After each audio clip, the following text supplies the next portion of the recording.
Good evening everybody, welcome to the Parish Council meeting on Tuesday the 28th of February 2017. Sorry we're starting a little bit late as the first meeting ran on a little bit. First of all, the fire exits are where most of you came in, through the doors next to the stairs there, or here on my left in case of an emergency. The meeting is being recorded, so if everybody could speak one at a time after raising their hands, that would be awesome. First of all then, do we have any apologies for absence, please? Yes, apologies received from Councillor Saxton and Councillor Pittham, who've got work commitments, and Councillor Jennings, who is ill, unfortunately. Okay, thank you. Are there any comments on those apologies? Are we all happy to accept all the apologies then? Yeah. Everybody, thank you. Item 3 is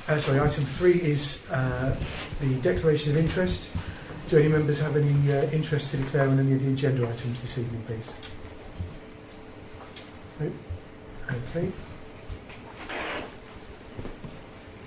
Item 4 is to sign the minutes of previous meetings. The minutes were circulated previously. Does anybody have any comments on those minutes? Yes. Neil? Just for clarification. Sorry, I wasn't ready.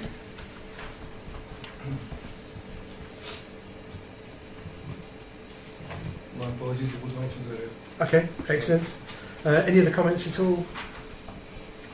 We're all happy to accept those minutes as an accurate record of the meeting, then, please. Everybody? Yep. Thank you.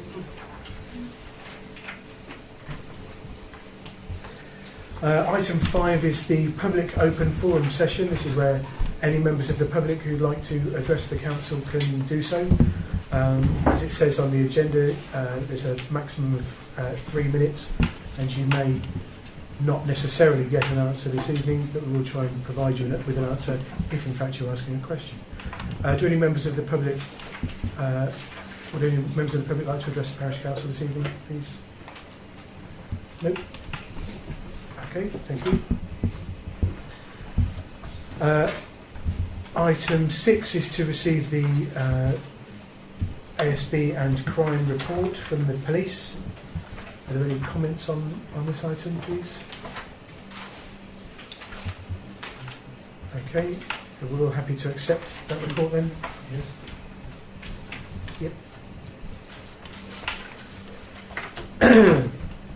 Item 7 is to receive a report from the last councillor's surgery. First of all, do we have a verbal report from either James or Jackie or both? Do you want me to start? Or neither? Yeah, no, I've got the book. You've got the book? Yeah, we had one new resident asked about an information pack for the village, and Mike very kindly helped me find them on the floor. Mr. and Mrs. Warren. Oh, sorry. Yes. Sorry, no not names. Not name any names, thank you. There was some residents. There was an issue about the road calming on Holcourt Road, the chicane, which is felt to be dangerous. Is that was really it, wasn't it? Yeah. That wasn't. So is this the junction with the Ashway that we're talking about, or? Yes, it is. Yeah, it's got by the bungalow, isn't it? It's the way the road sweeps out into that area. They said when it's snowing, people can't see it. You can't see that area. Okay. At all. And there's a few cars have hit it and collided towards their fence and hit their fence. Right. Okay. Hang on a second, we'll have the report. There was an issue about when we next have the speed cameras, could they be outside the school due to speeding? I wasn't sure about that because there's only certain designated places, isn't there, that they can put the cameras. It's certainly something we can forward to Speedwatch and get their opinion on it. Certainly. There was a comment about litter and dog poo. We talked about the 2 new litter picks that have been planned for this year. Dog poo hanging in trees in plastic bags, and that was on Facebook as well. So put that on Facebook. I'm sure what we could do about the dog poo hanging on trees. The usual comments about parking on grass verges, and again it was Parkfield Road, and we gave advice regarding NCC highways.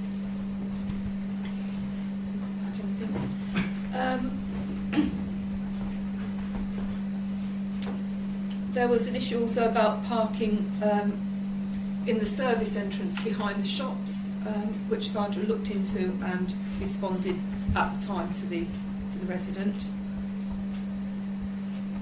And the other issue was again about litter, and that was it. Okay. Anything? And anything to That's add? it. I'll pass that back to Peter. Okay, thank you very much for the report. Does anybody have any comments? Sorry, Sandra, you had your first thing. Is there not a bollard on that chicane? There are two, but not right on the edge, where it actually cuts into the road. There isn't one. Yeah. So is it worth us approaching highways to see about the possibility of putting a chicane in the middle, or near to the curb? A bollard, bollard. Yeah, bollard needs to curb, yes, we could do that.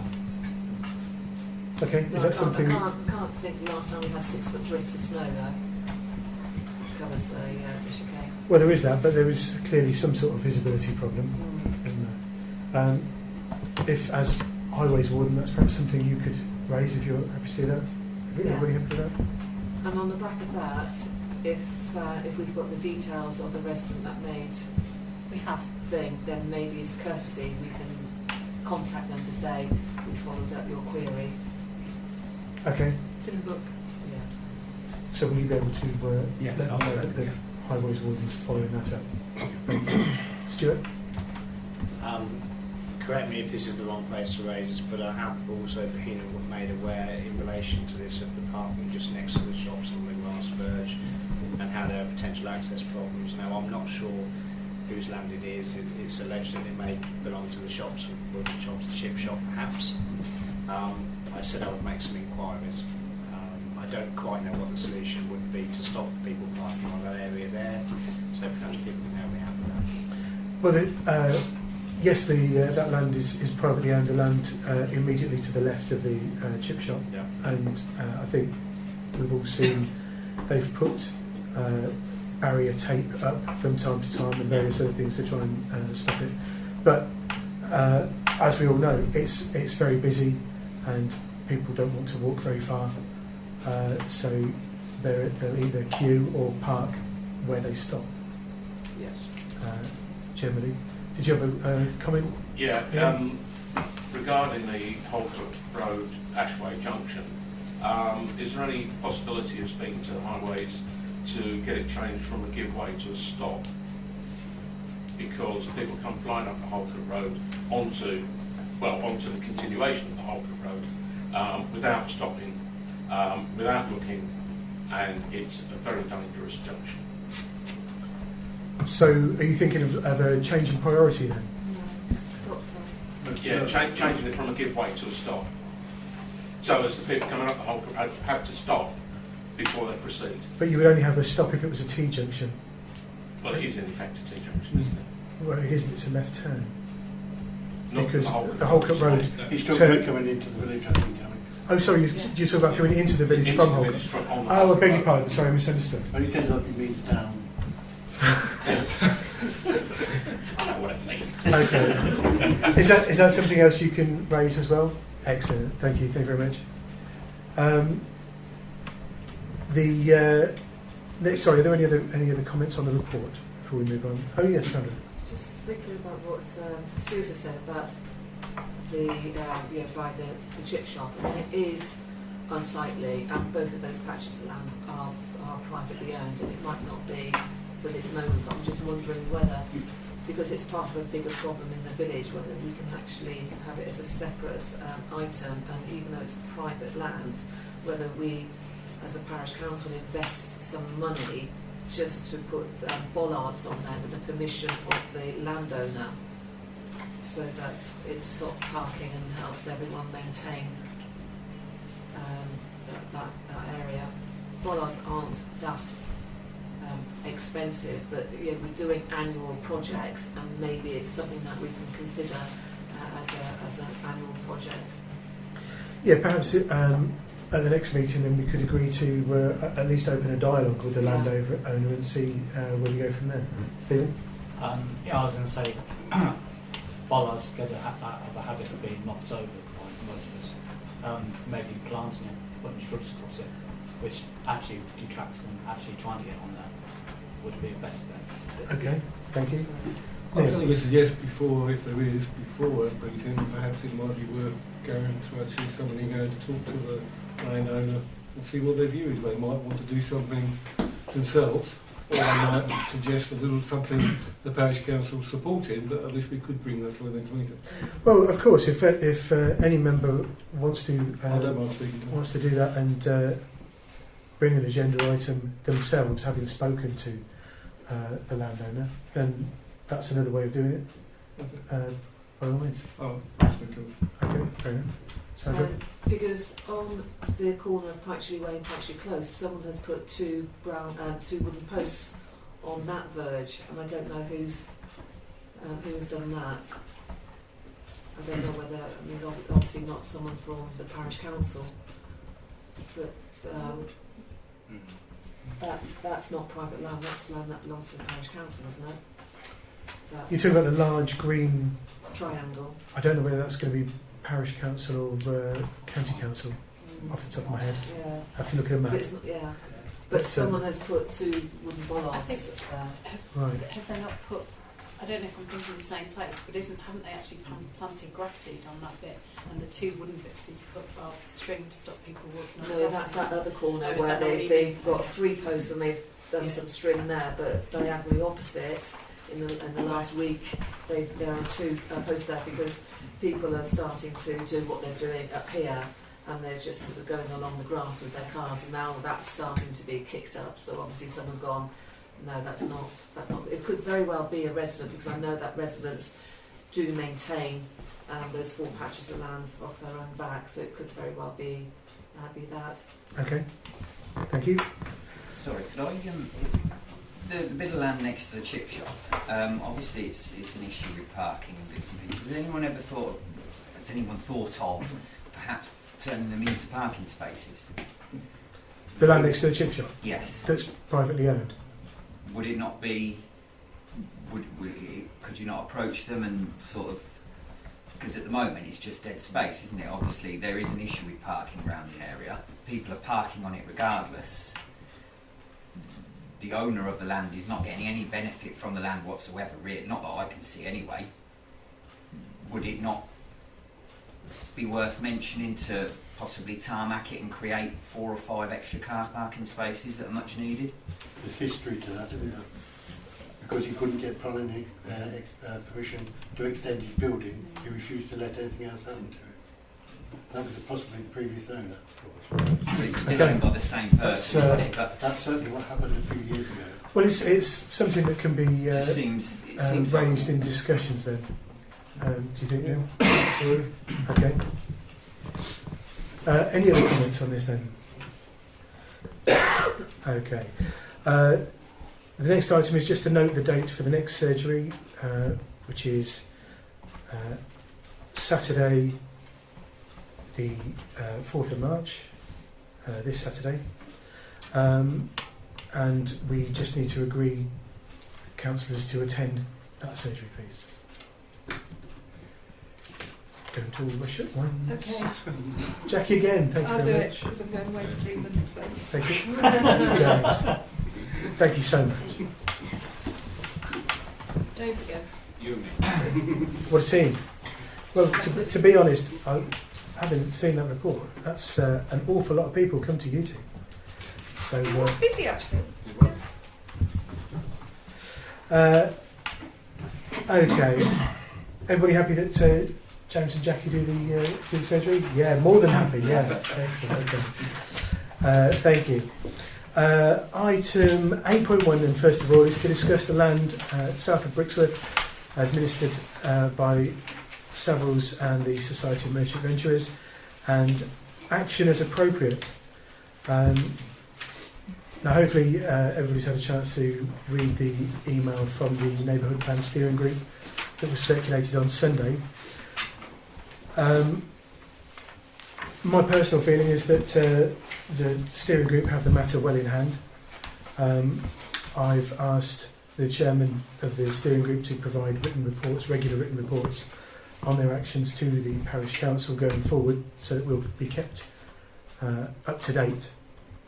I think the group received confirmation today that from Daventry District Council that there's basically nothing that can be done as it stands, but they are hoping to have a meeting with the Society of Merchant Venturers and hopefully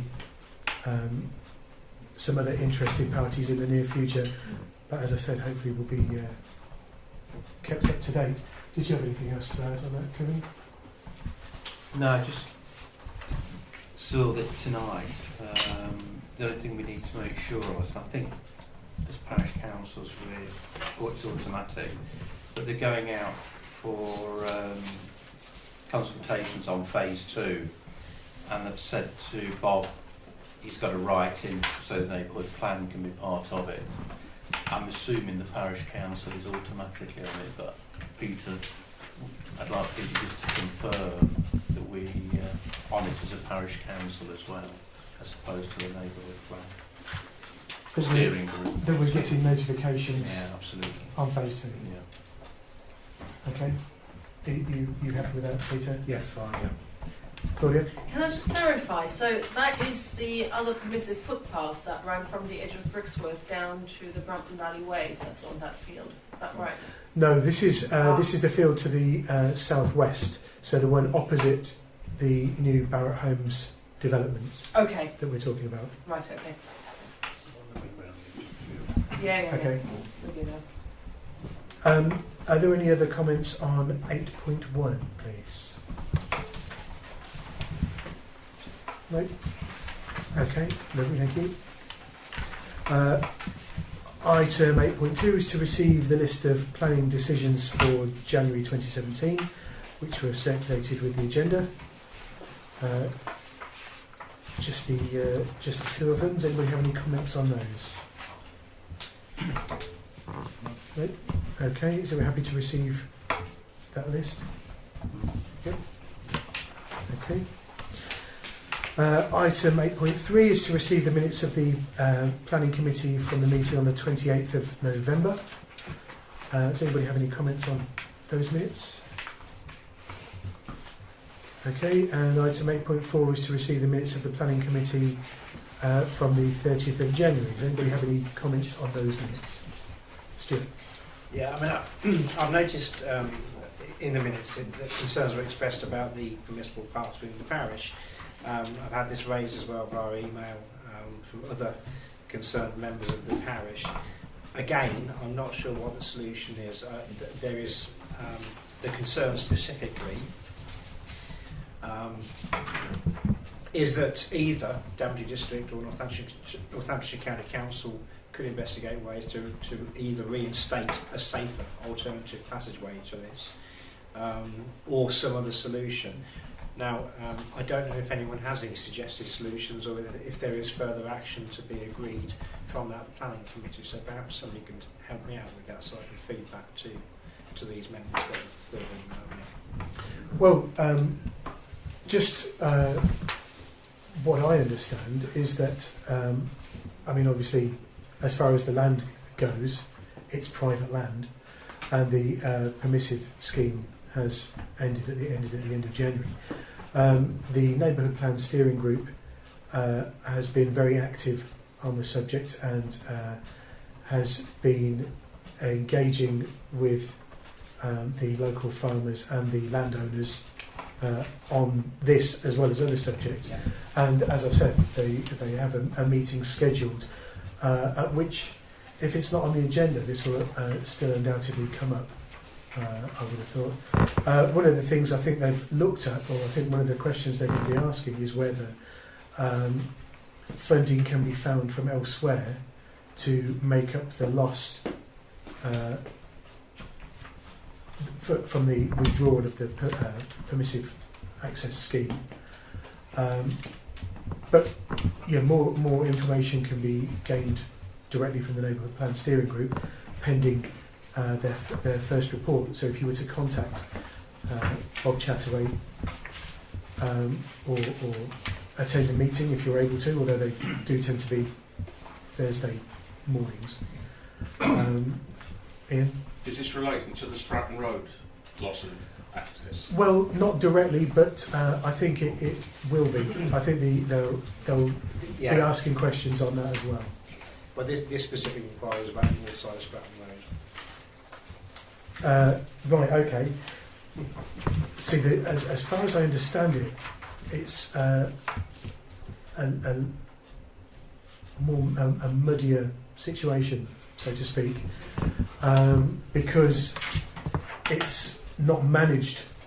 That land is not managed by the same firm that manages the land to the southwest. I'm not sure what the status of the permissive access scheme was around there. What I do know is that there is supposedly a footpath from the bottom of Frog Hall, I think, through to the Brampton Valley Way. But I've not explored that for myself, so I can't comment on how well maintained or otherwise it is.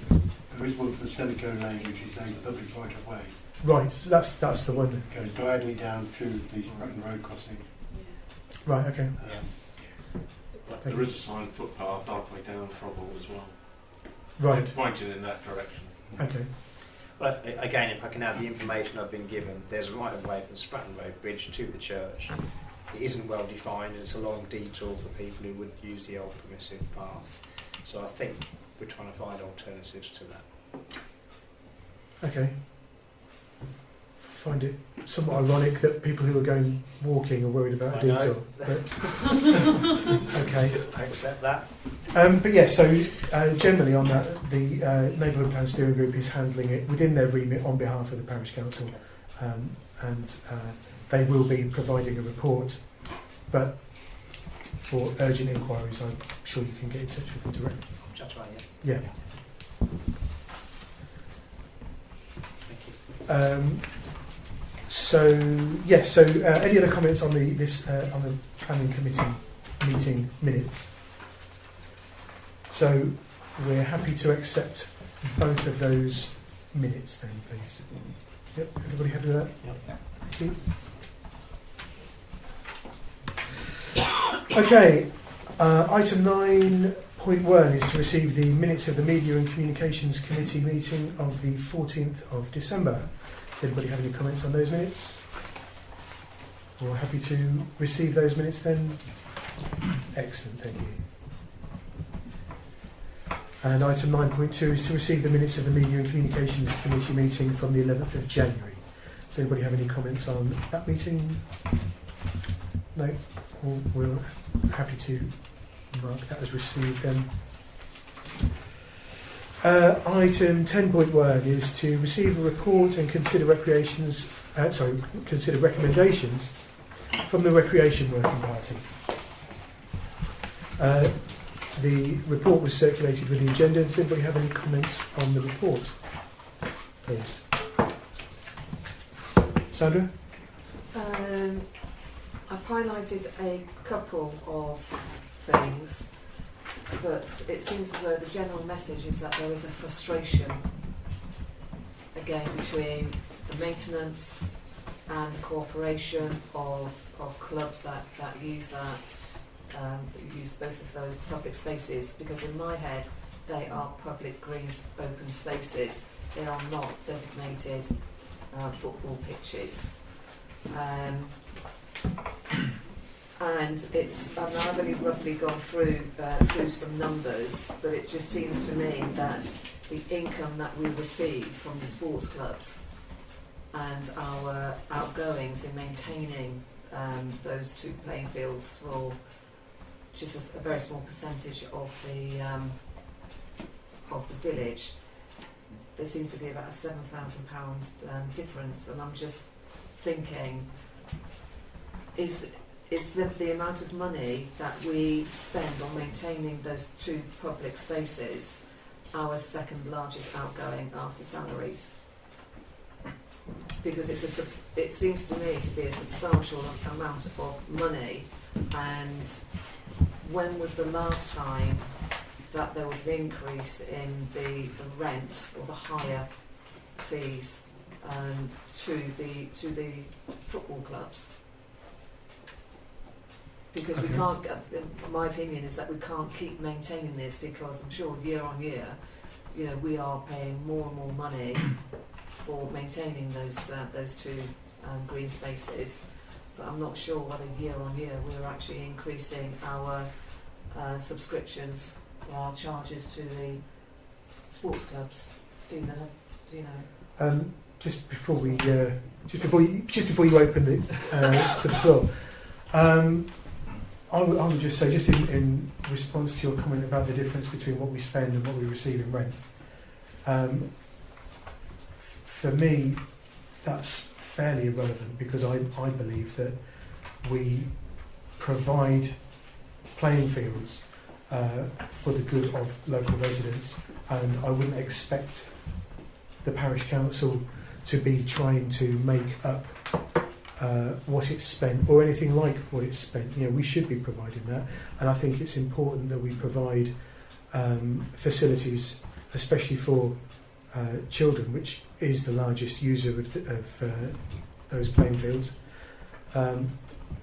Having said that, it does concern me, the contents of this report, that we're spending in excess of, I mean, I had a quick look earlier on, in excess of £11,000 in maintenance and regular mowing of the playing fields.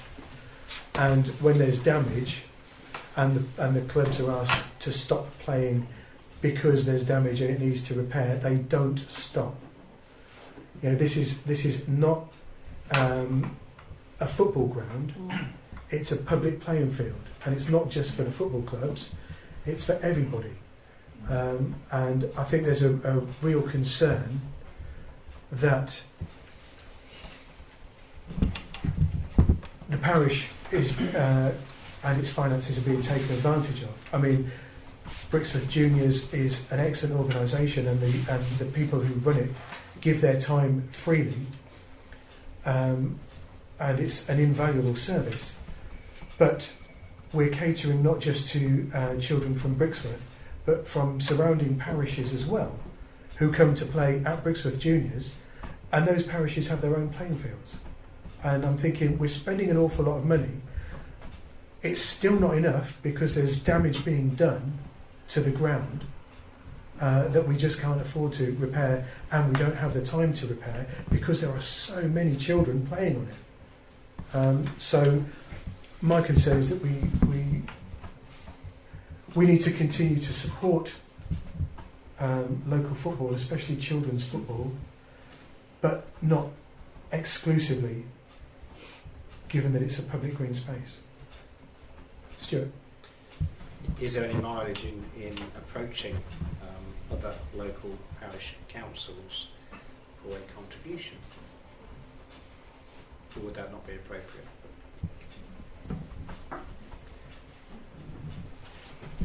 I don't like it. It seems.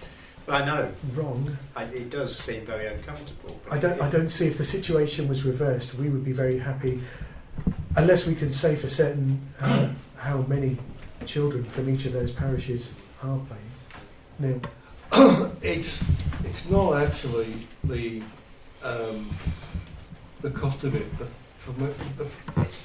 It's a public space that is has playing fields for the public.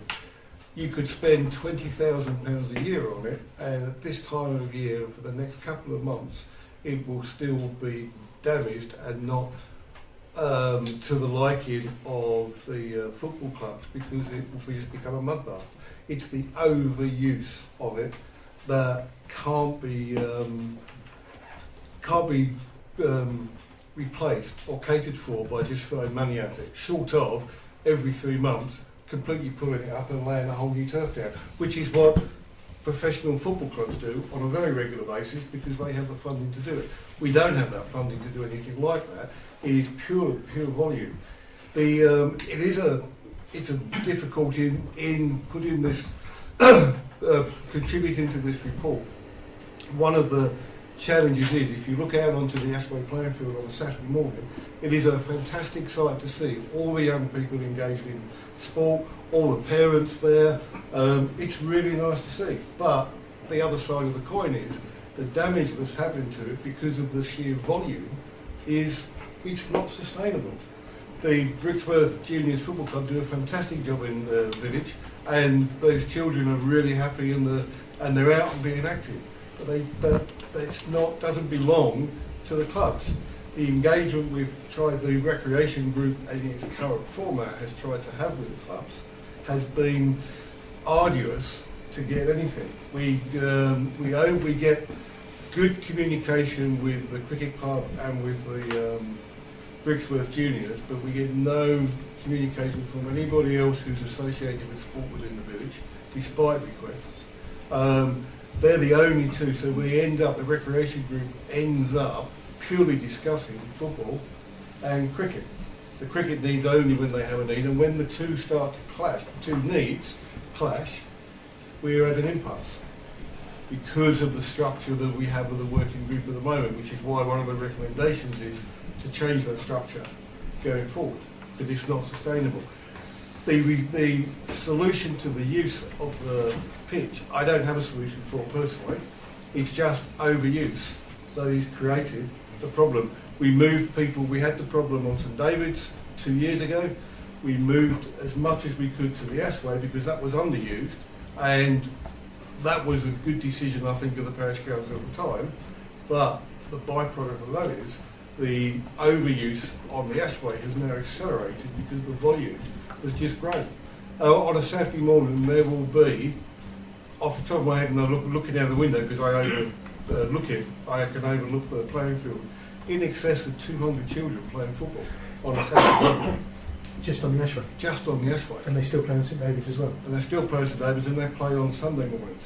It's just overuse. The club is too big for the facilities we have. And we have to remember those facilities are for the residents of Brixworth, not, as the chairman has said, not just for playing football. People walk on it, children play on there outside of playing football. I don't have a solution, but at all. I just know this is where we are. But I don't have a solution. Okay. Elaine? I think I agree partly with what you said and what Sandra said about the use of it and the proportionate use of football and various other activities. I would suggest that it is mostly on a Saturday, partly on a Sunday. So although in terms of the damage they're causing, perhaps they are causing a significant proportion of the damage in terms of the time it's being used, those facilities are still available every day of the week, days of the holidays, the rest of Saturday. In terms of time, those facilities are probably available to most of the members of the public most of the time that they want to use them. And I would even suggest that the damage caused to the fields probably only affects the football teams. I mean, it might look nice. I don't get to see Neil's perspective, but no, it doesn't. You know what I mean. If somebody's walking a dog, it doesn't matter if there is a muddy puddle by the goal mouth on one of the pitches. So in some ways, the only people that are affected are the football club. Maybe it's then if the parish council have said that this is as much as we can do for you, they may need to look for solutions elsewhere, and rather than approaching other parish councils to ask them to fund the field, maybe it's the job of the football club to approach other parish councils to be able to utilise their facilities. I mean, it says in the report that no matches were moved. Well, I know that some were, because I was at one at the university campus the other day that was supposed to be held on the Ashway and was moved as a result. A tournament with 5 or 6 teams was moved to Park Campus instead of that. So they have tried to ameliorate the situation, or they have been forced to because it's not been good enough to have a match there. So it has happened. If we can't fix it, then they have to move, don't they? Okay. Thank you. Stephen? Yeah, there are definitely people, kids from this village who do go to other areas to play, so we could, as you say, that could be a bit of a nasty one to keep coming back to us. In the budget that was set for next year, we have sort of highlighted that there was a need to increase the charges to the clubs. I don't think there's been any increases for 2 or 3 years. At least. So, certainly since we've been on the council. So that is something we need to look at. And I agree with you that we should never get all the money back, but we should make the clubs pay reasonable.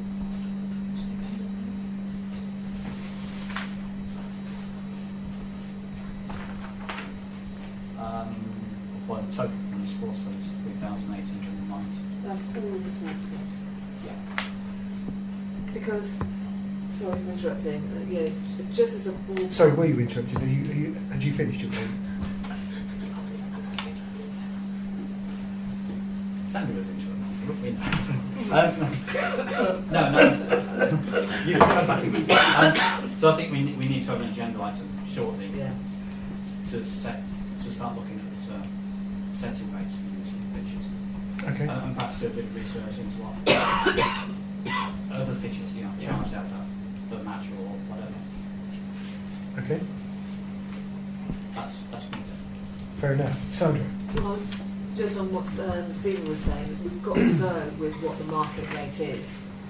And Malton Sports Centre, they charge £93 per hour for a whole pitch, which can be divided into 3 smaller pitches, so it's £31 an hour. That's how much they charge. Okay. Fair enough, thank you. In comparison to what we charging? Sorry, please raise your hand. I before did, you, sorry, sorry. Am I allowed to? Yeah, go ahead. In comparison to what we charging, sorry? Split down? I can't give you a split. I don't know what the split is.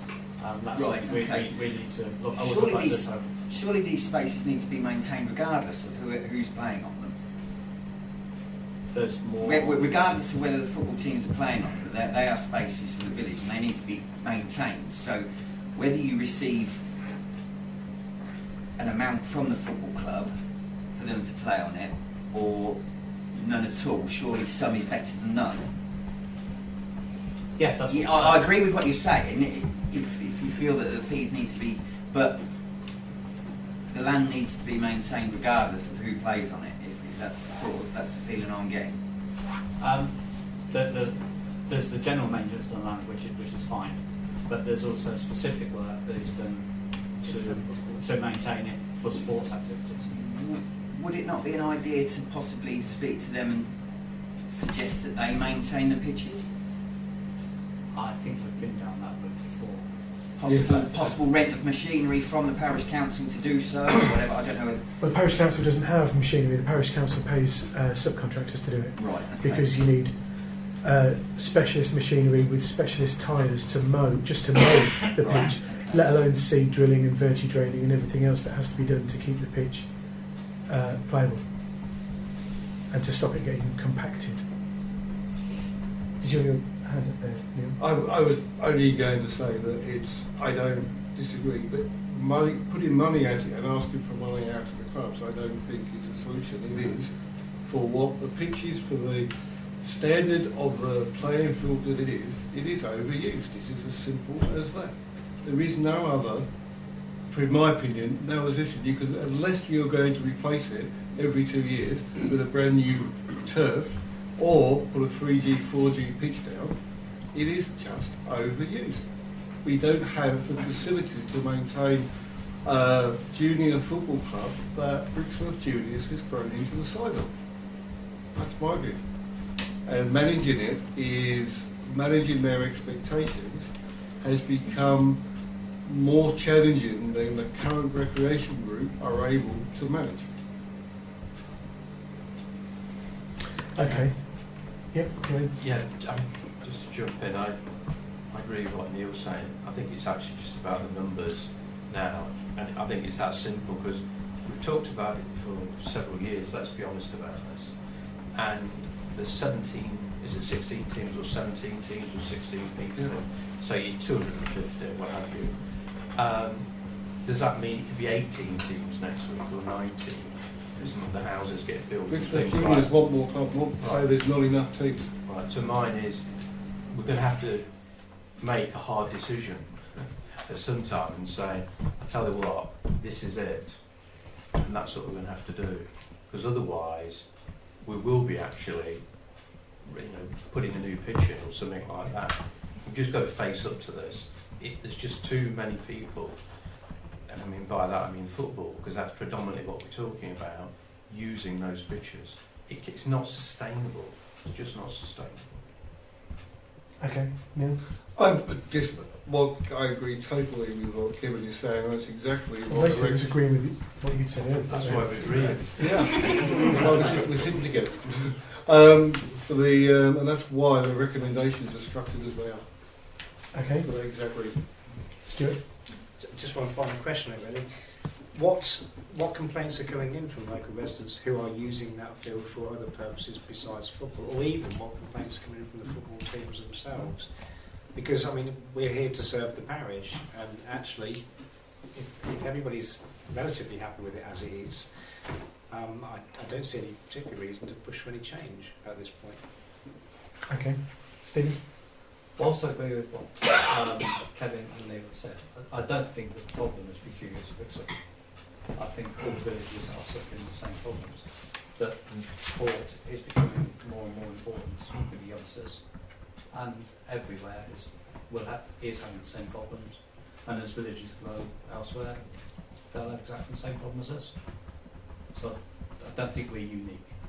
I don't know what to do about it, but somebody knows somebody who does know, then please. Okay, Neil. To answer Stuart's question, I'm not aware of any members of the public complaining, but the football club and if you came to a recreation working group meeting, there is constant tension because the football club want this, the cricket club want that.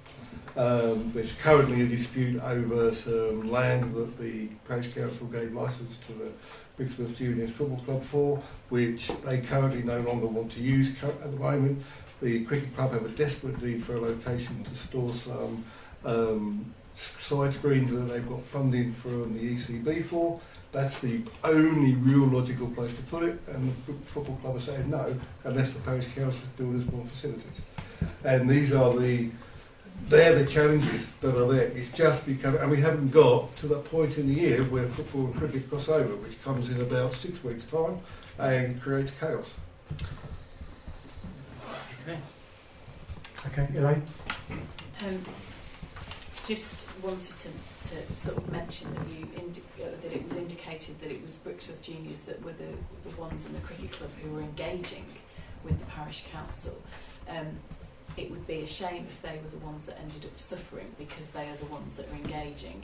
If we're suggesting that we could restrict their playing their season, make their season shorter, or restrict the number of matches or whatever it was, and then other people utilise it more who haven't contributed to the discussion. If I've understood the way that's been phrased, but no, I haven't. If I've misunderstood that, I beg your pardon. It would be a shame if they suffered because there were other teams using it. That's all we're saying, because they're not engaging. But I'm obviously wrong, so let Neil tell me I'm wrong. Did you want to respond to that? Yes. No, wrong in the nicest possible way. The only other sporting team that use the facilities are the All Saints Football Club, which use the St David's pitch, not the Ashway, on every other Sunday morning, which is a different time. There are no other sports clubs currently, and this is again on another one of the issues. They are the only two clubs. There are other sports, there are other sporting potential in the village, but currently they don't get a look in. At all. Stuart? And is that because of the football and cricket club? But it may be something we could advertise more widely and encourage.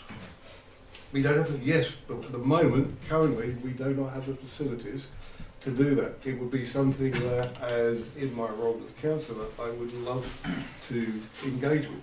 We don't have the facilities.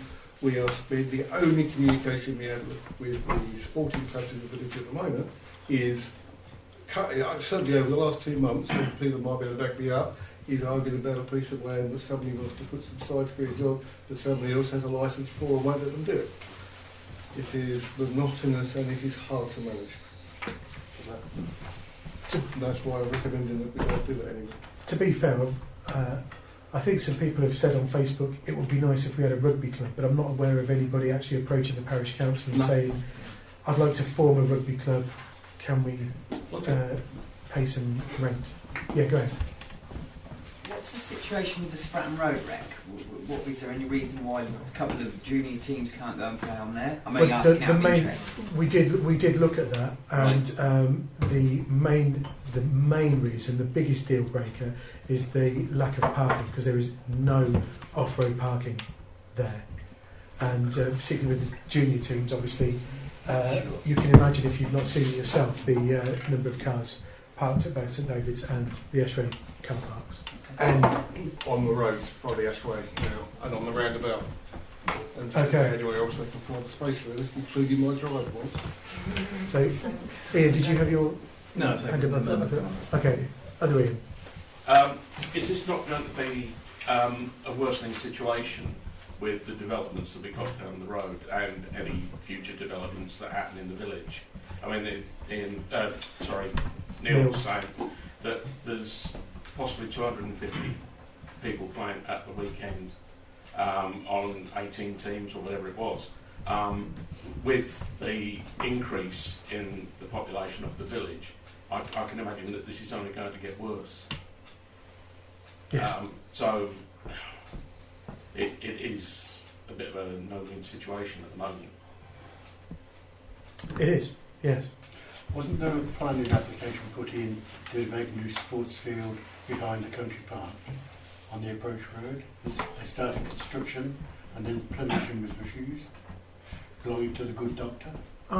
My understanding is that the application was withdrawn. Oh, was it? Yes, there was on that privately owned land. Yeah, but that was withdrawn. So I thought I saw a hand up over here. No, I was just going to say it was withdrawn. Okay, excellent. Good, I was right. Okay, are there any other comments on this then at this stage? Okay. Well, first of all, I think the report is very clear that the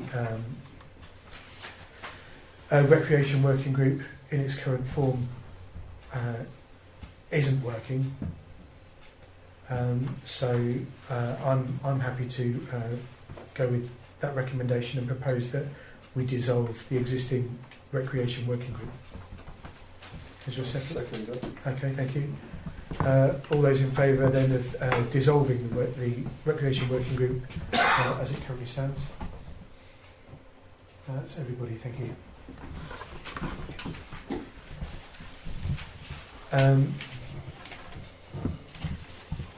I mean, does anybody have any feelings about forming a larger committee, or do we think it should go to the full parish council for now? Ian?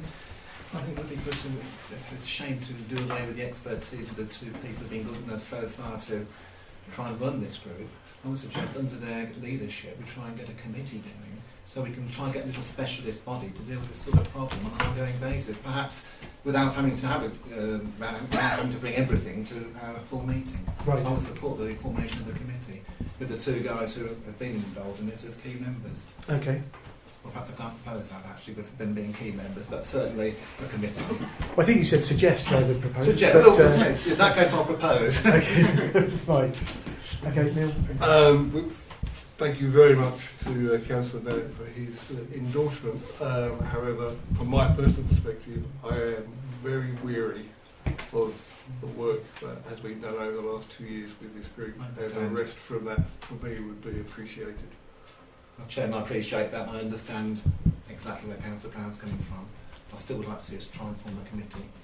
Perhaps he could feel, if he felt, then he could still participate as a councillor if he wanted to. I would like to see a committee formed.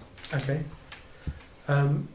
Is there anybody who would be interested in being part of such a committee? given Neil's enthusiastic endorsement. I fell into that trap, didn't I? I didn't feel that. Ian, We've been there before. Nothing about myself, eventually. right, so you're putting yourself forward as I'd be a... happy to be a member of that committee if it were. Perhaps we should decide if we're going to set one up first, Okay, well, then membership. I think we need to decide whether anybody's going to do it before you set it up. Otherwise, it's going to be a committee of you. Seems a little... I wouldn't be quora, would I? I wasn't going to do anything. Is there anybody else here this evening interested or willing to join or form which committee? There isn't, is there? Right, okay. I think then, although yeah, with gratitude to you for putting your hand up, Ian, I think we're going to have to leave that at the moment. So it'll be managed by the full council until such time as a committee can be formed. Is there anything else that anybody wants to make a proposal with in this report? Any of the other items, or are we going to consider those as we go along? I mean, I would like perhaps some definite information. I'd like some specific information from Brixworth Juniors, if everybody's willing. If Peter could gather that on behalf of the parish council and just get Brixworth Juniors to say exactly how many children, how many teams, and how many hours they currently play on. And then at the very least, maybe we want to think about limiting it to that in the future while we look at other options. Obviously, as we're all aware, there is Section 106 money coming, which may be used to improve some facilities. I doubt we're going to get the opportunity to buy more land, which is what we really need.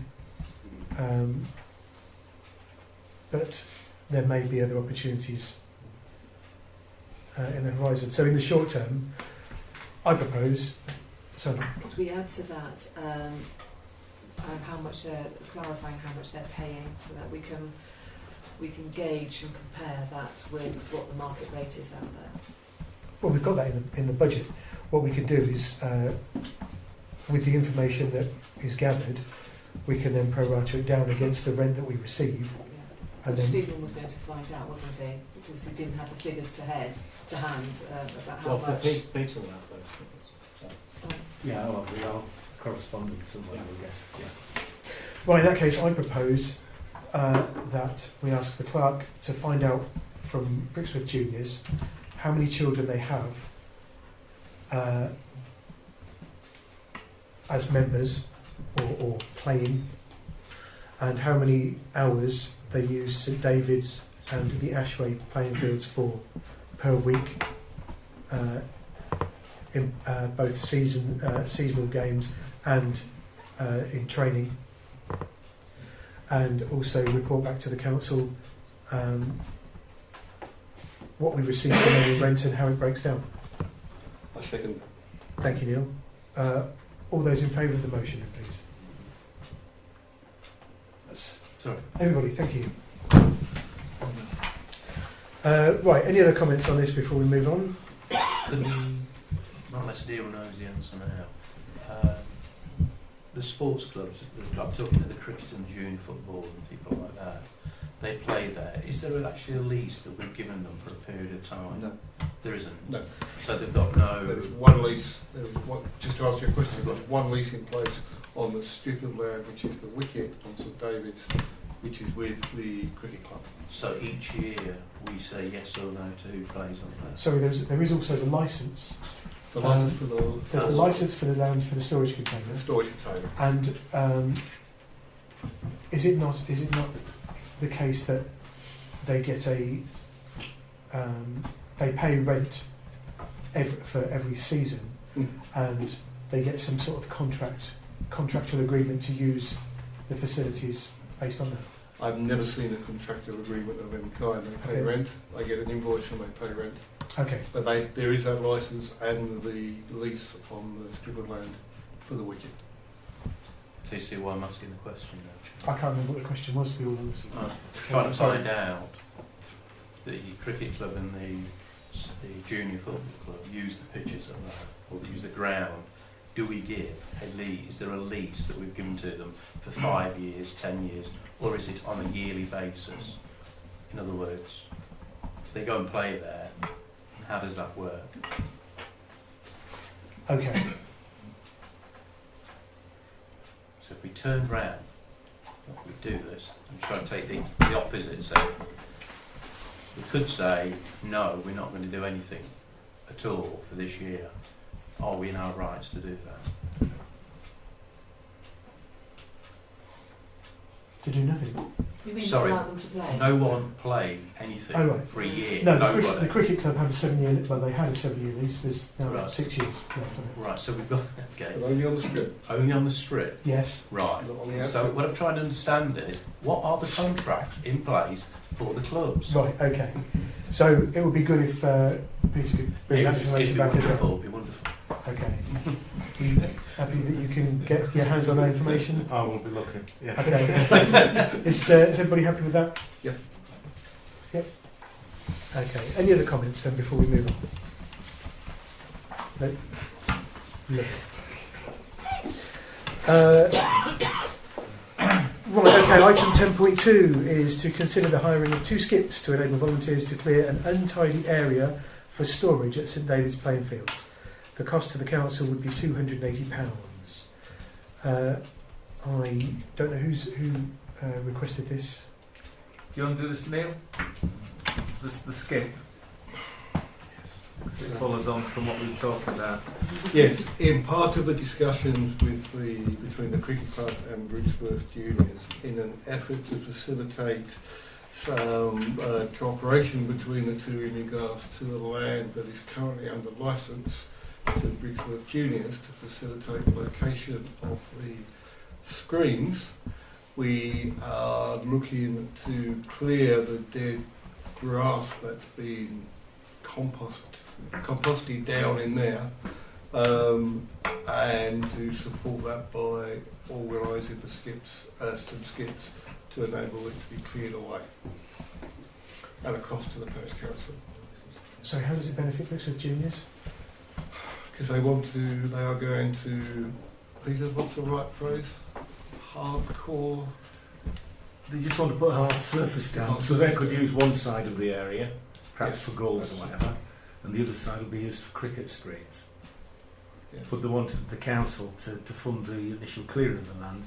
I believe some of the grass cuttings are down to the cricket club from when they cut the Yes. wicket, and I think some of the grass cuttings are also down to the council, Yes, where we've used it. So the ground is all very soft and it's unused. built up over a number of years. A number of years. Thank you for the clarification. So what we want to do is 2 skips one morning, and then the cricket club will dig it all out, and the football club will fill it again with Yeah. this hardcore surfacing.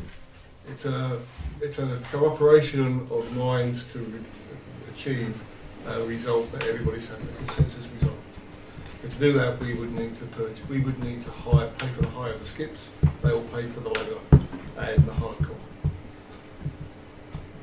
Okay, and so they'll be playing football on No. This is on where this is the licence area, which is where the Tennis courts are. tennis courts are, between tennis courts and Central Sports building and the building. The garage. The That's sheds. that land. No, the sheds. Yeah. And the sheds. The land Sheds. between there currently has had grass clippings put on it for the last 2 or 3 years. right. That's the land that the parish council gave a licence to For a container. for a container. Yep. The football club are not putting the container on at the moment because now they've moved to the Ashway. Moving into the Ashway, they have storage facilities in the changing rooms. Okay. So they don't need the container Right. currently, but they don't want to give up the licence they've got so that we could use that land by the cricket club. However, if the cricket club want to could use half that land, and Brixworth Juniors will continue to use the other half for storage, whatever they want to store, whatever they want to put there, because they now have a licence to use it. Right. In order to facilitate that, the grass needs to be moved out and hardcore needs to be laid.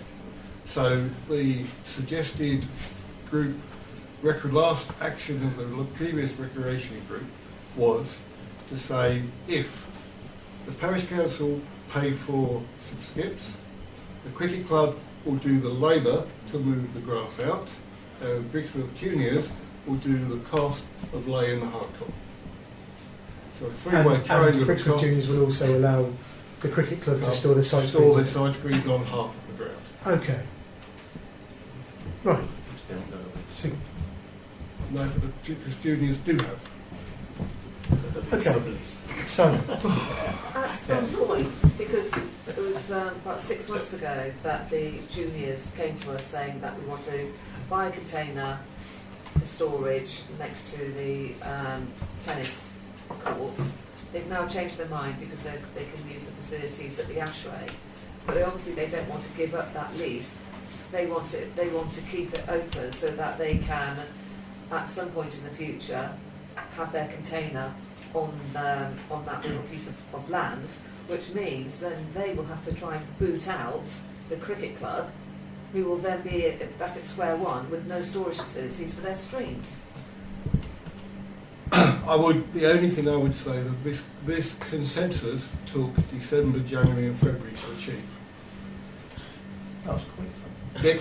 To be honest, in 12 months' time, I was almost of the impression we'll cross that bridge when we get to it. Let's get this year.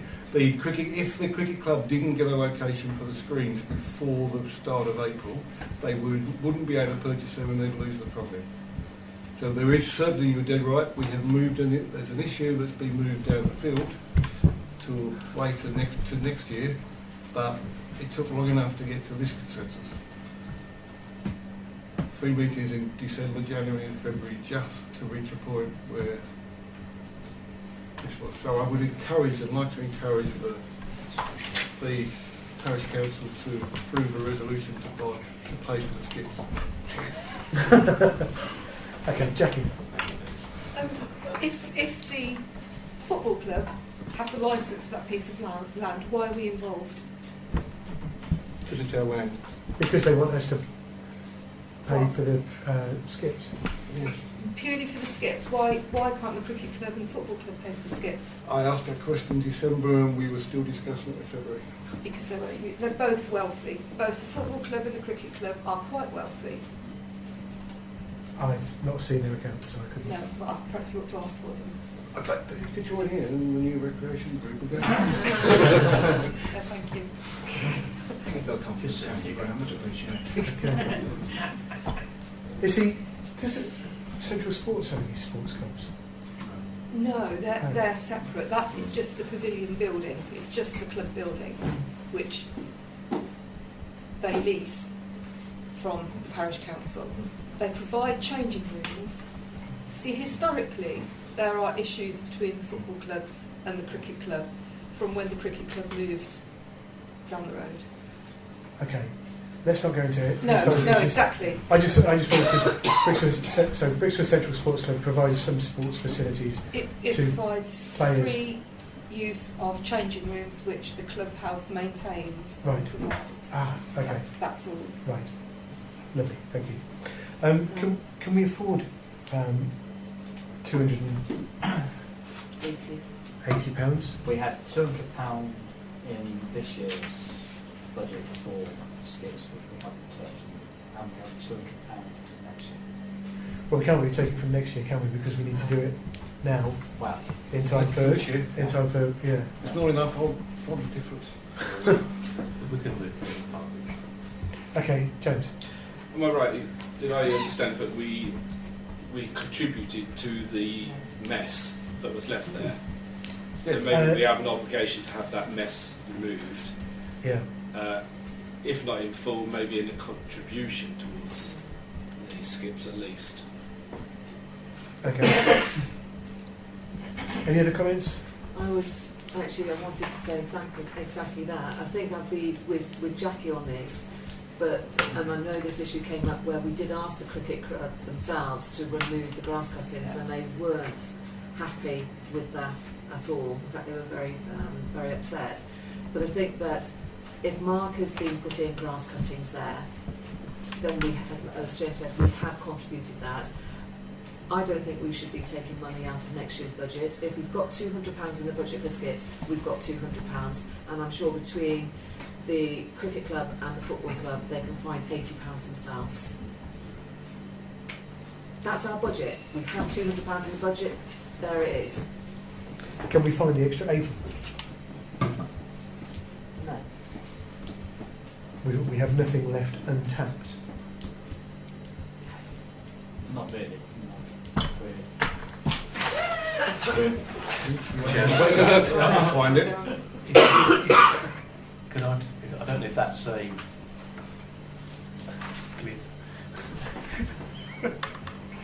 Is that what you're proposing? Is that a proposal?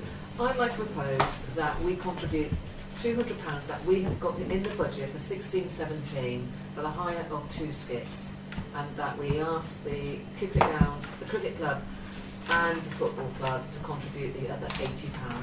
Even knowing that they've argued over £280 Yes, for 3 months. But this is the right thing to do. We have only £200 in our budget.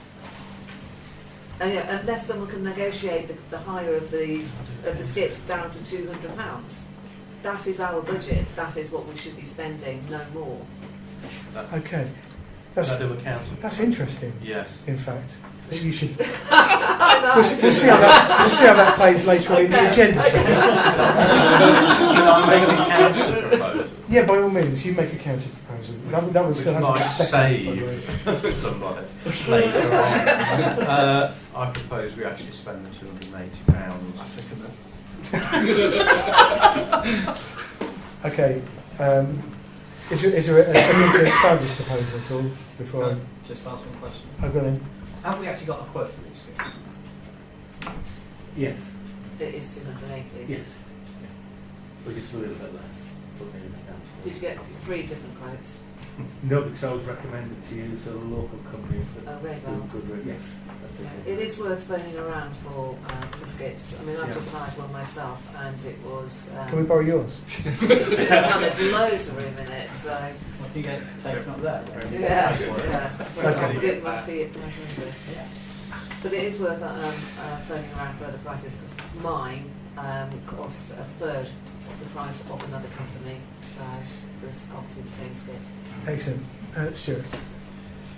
In honesty, I'm wavering on this because I fully appreciate Sandra's viewpoint on this. We've got a budget for a reason, and that's to manage the finances over the year. I also appreciate the efforts already in discussions in trying to resolve this. So whichever way we go, I'm going to choose, I think, to abstain from the decision, because I just think it's a difficult one to call. Fair enough. I appreciate your viewpoint, but I'm going to vote in favour of the person that's done all the work on it and knows best. Is it Ian? I was going to say, if we decided to increase that expenditure above £200, can I just say, where's it coming from? Okay. Neil? That's a question I'm asking. I'd like an answer if possible. I would argue that perhaps the grass on the ground has deteriorated in such a way that it could be vandalising the playing field and could come from the vandalism fund that is underspent by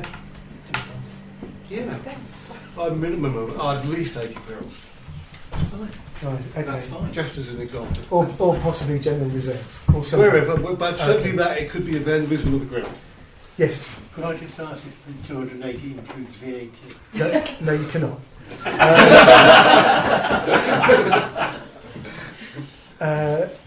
Right, is there a second to Sandra's proposal at all?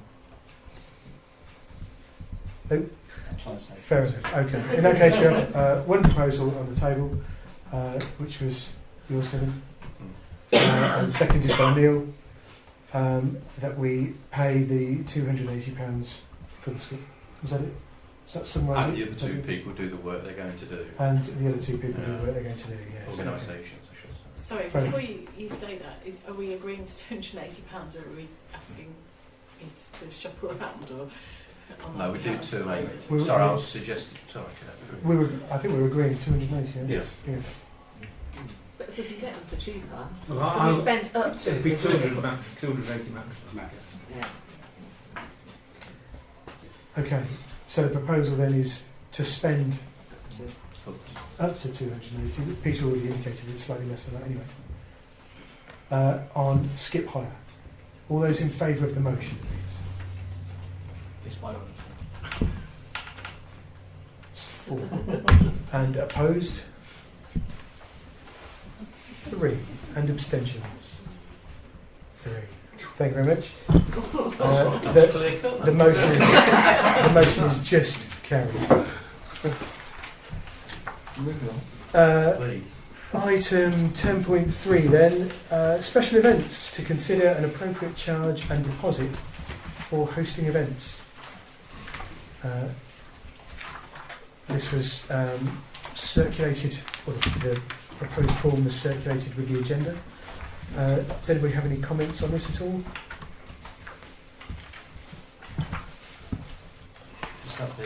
Neil? I'm not sure.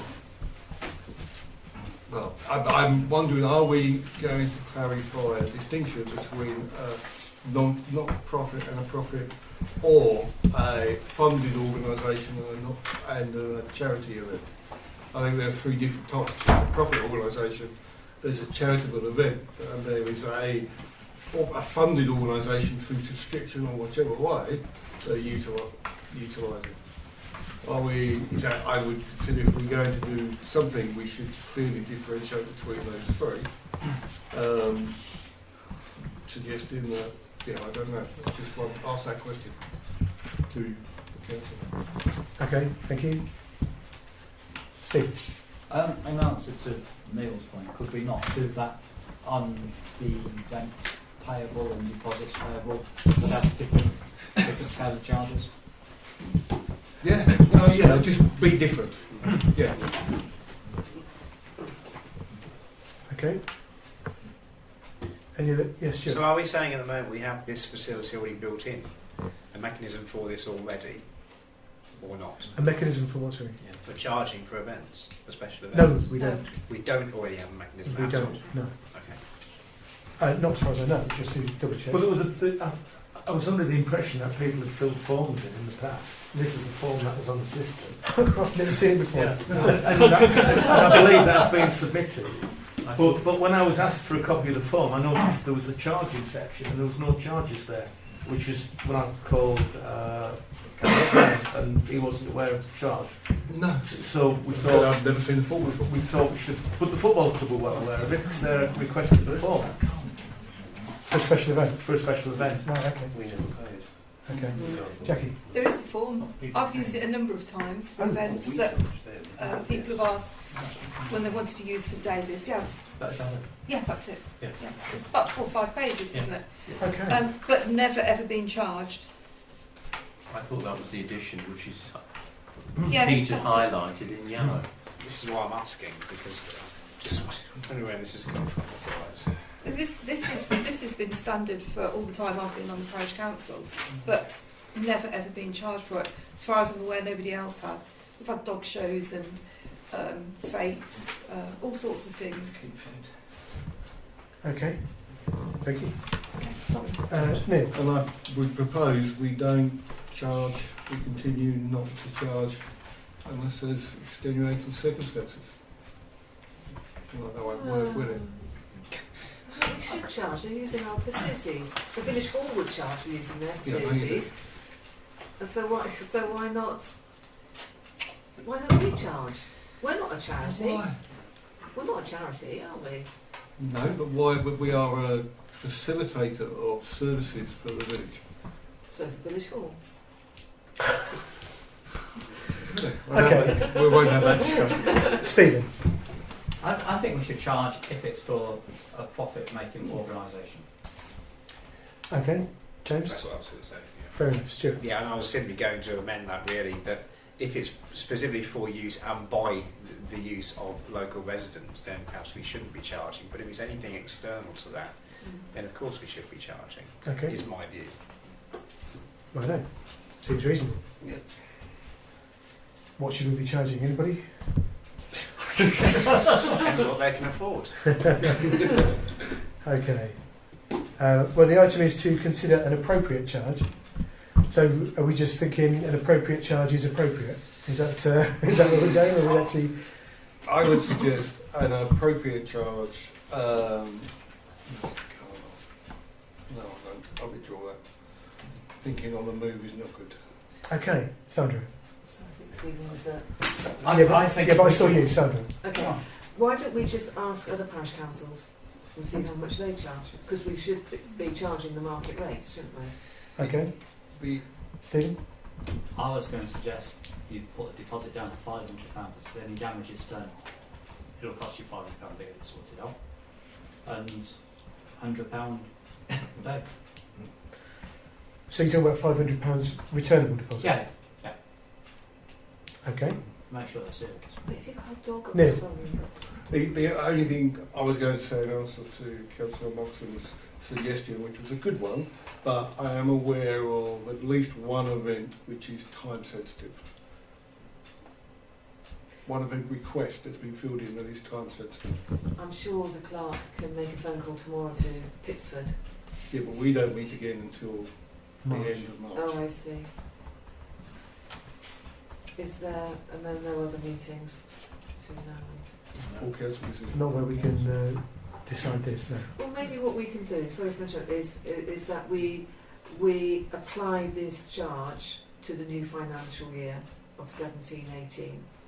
If it's always been free up until now, we can then maybe do it from the 1st of April.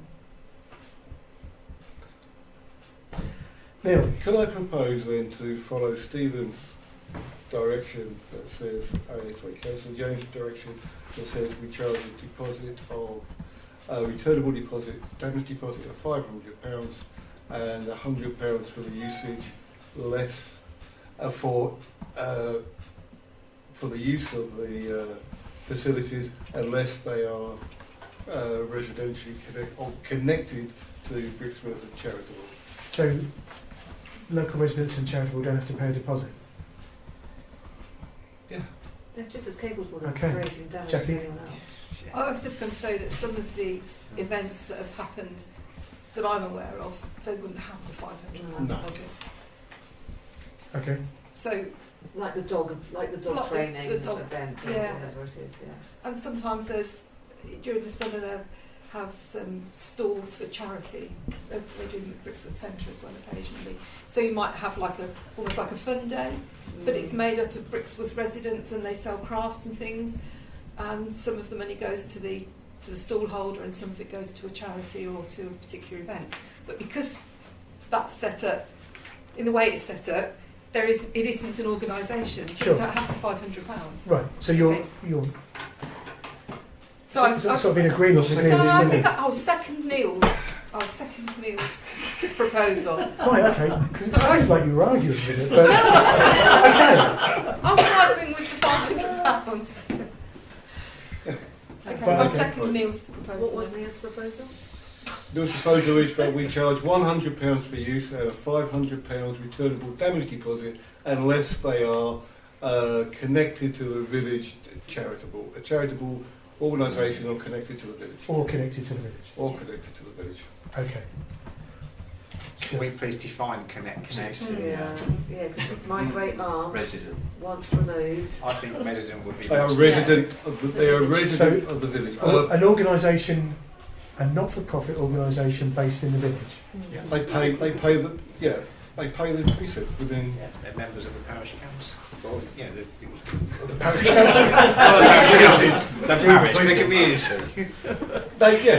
They are residents of Brixworth. Okay, you don't think we want to just... No, we don't. No, you're No. absolutely right. No, that way madness lies. Are there any other comments before I call for a vote on this? Can I make a comment? I was asking the councillors I first. know you were. That's Yeah. why I could. Okay, I have I'll come back to you. experience of this. I have experience. Excellent. So, I still think that we need to find out what other parish councils do. I mean, for me, a £500 deposit is just a lot of money. So I just think that we still need to find out what other parish councils charge and how they charge it. okay. Ooh. Oh, this is a tough decision. You had your hand up first, Dad. I would only say from the experience of the village hall that residents have caused hundreds of pounds of damage in there. You should not just let residents have it free because they're residents, because some of them will still cause you damage. Okay, thank you. Neil. Would like to raise that this is on the agenda because in all the time that I've been associated with the council, this is the first time this matter has come up to the council, and it just happens to have come up 2 at once. That I'm aware of that the clerk has applications for. It hasn't come up before. If it comes up and it creates a problem with damage in the future, we can always come back and revisit the issue, I would suspect. Okay. Stuart? And the only thing I was going to say is that I think we should move forward on this with Neil's proposal, but accepting that we might need to review this at some point soon. We are awaiting or should seek further information from other local parish councils on what their charges might be so that we can bring this back to the table another time. So I'm not suggesting that we postpone any decision today.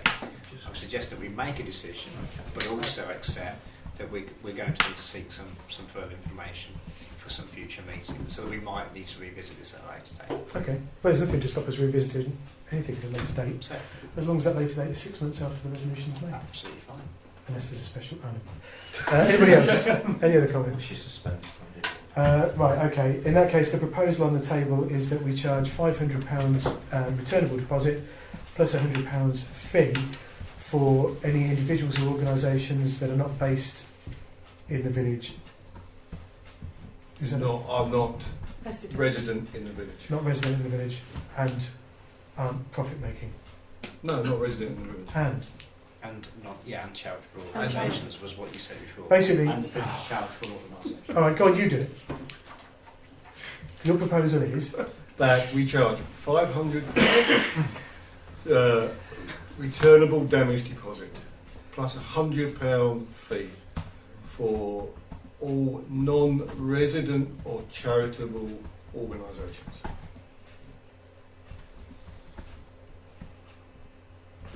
No, you said that wrong. You did that wrong. I think so. You definitely did that wrong. Take a vote on it. Right, let's clarify this. Non-charity. We want That's what it to charge. We want to charge £500 returnable deposit and £100 use if the group is not based in the village or is a for-profit organisation. Yes, that sounds exactly what I said the first time. No, it didn't. Okay. Are you happy that that's your proposal? I'm happy that that's my proposal. Right. And you're happy? You seconded I that, didn't you, seconded Jackie? it, Sorry. yeah. Yeah. Thank you. All those in favour of the motion eventually, then. Thank you. 1, 2, 3, 4, 5, 6, and opposed? Some was opposed. That was everybody, wasn't it? Thank you. Right. Let's move.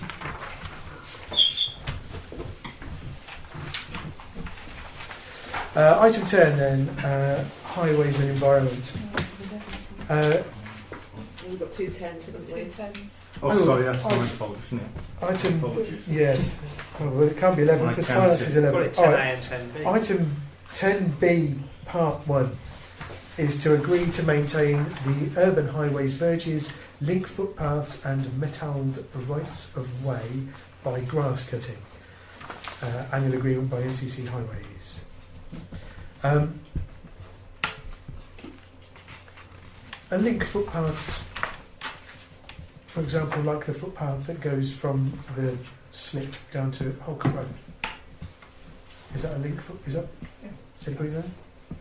This is.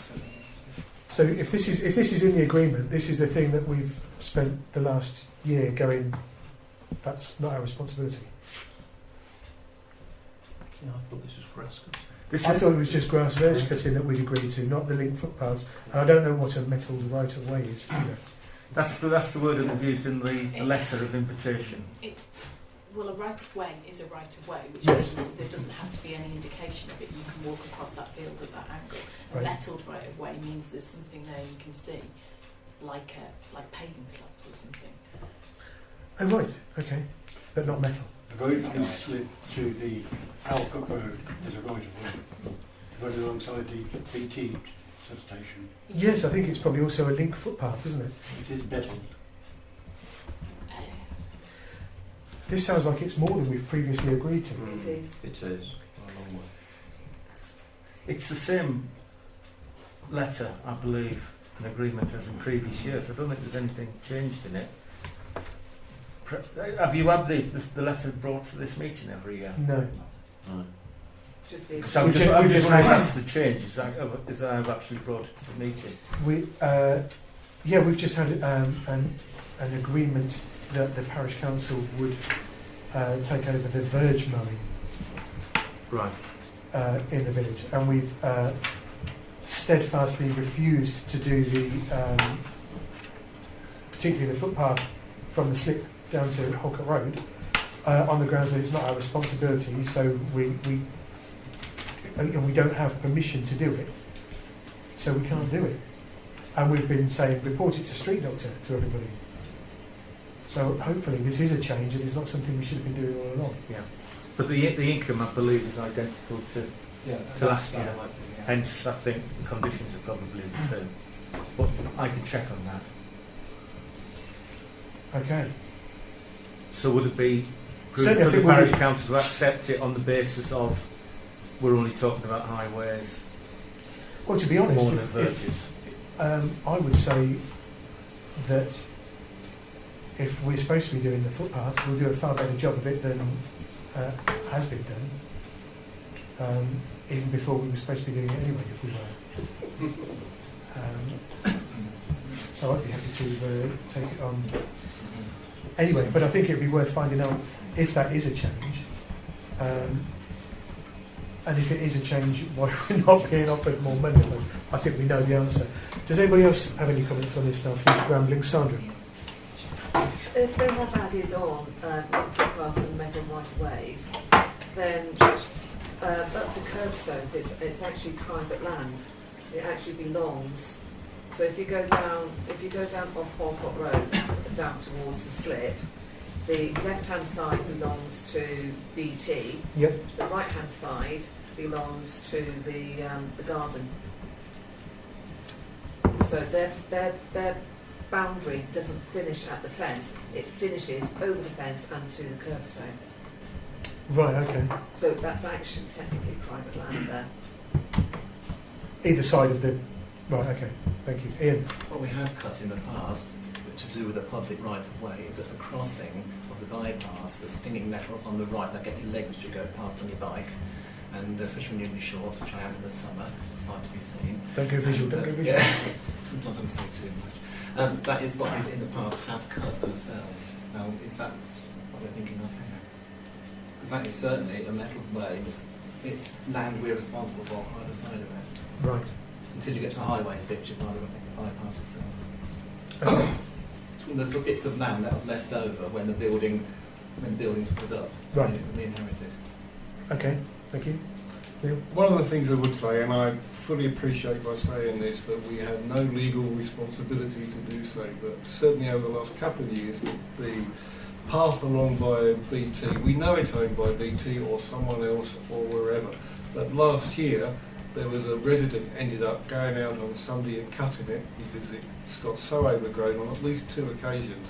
And the only things that happen is the parish council looks like it's not working for the village. So I would say, regardless of who owns it, no one cuts it. If we can't get the people who own it to cut it, we should morally go and do it because we just looked silly last year. Okay. Kevin. I think what we can ask highways is just tell us where these metal rights away are, please. You can buy that from them. No, that's why I said ask. If they've got that in, then they should be able to provide us what they are, so we know what we're into. We shouldn't just make an arbitrary decision without knowing what that is. That's my view. Okay. When's the deadline? Neil? When's the deadline to make a decision? Now, we're actually already past the deadline, but it's not irreversible. We'll probably assume that we continue in the previous arrangement, Oh, right, okay. but we can. I can So sharp we a was- call tomorrow and make an inquiry about the further details. Right. One assumes they'll have to do a contract for the remainder of the parishes that aren't participating. Yeah, they'll Yes. have to go into contract preparation for that. Okay. And I think they have got that information at the Brixworth. Yes. Oh, was it at the... no, okay. Yeah, the ladies' based at Brixworth Temple. Right. Fair enough. Are there any other comments on this? Sandra? I just think for me it's important to find out the linked footpaths and the metal right-of-ways, because if that £1,300 is exactly the same as it has been for the last 2 years, and they don't want to increase that, but they're expecting us to increase our workload on private land, they've always denied that it's their responsibility to keep the left and right of the paths clean and tidy. But how come they can now throw it at us and say, can you take it over, when they've never done it themselves? All right. They've only ever done, so imagine you've got your curbstone, if you've got a branch or a bush that goes over the curbstone and is going into the actual footpath, they will cut it back to the curbstone. They've never gone to the fence. Okay. Fair enough. Any other comments on this? Comments, suggestions, proposals? Okay, so we have an issue of being over the deadline on this. I think we all agree that we certainly can't let the verges go back to the way they were before we took them on. And my personal feeling is that even without the extra money, if we have the opportunity to sort out the footpaths, particularly between the Holcott Road and through the Slip and Brackenborough and Iron Pikes and all the rest of it down to the bypass, if we have the opportunity to do that and make it passable for residents, because that is something, as you pointed out, people have been very vocal on the subject on Facebook. I think if we've got the opportunity, we should take it, even if there's no extra money. Yep. I think if it has changed, then we ought to push back and say, why aren't we getting any extra money? And I think we ought to do as Kevin said, and find out exactly what areas Northampton County Council believes that we're taking on responsibility for.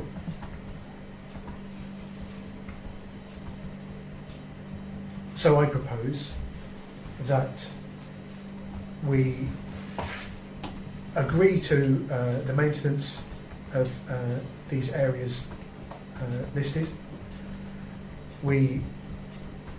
Peter checks against previous agreements to see if it has changed, or if we should be doing it anyway, and requests details of exactly what areas we're responsible for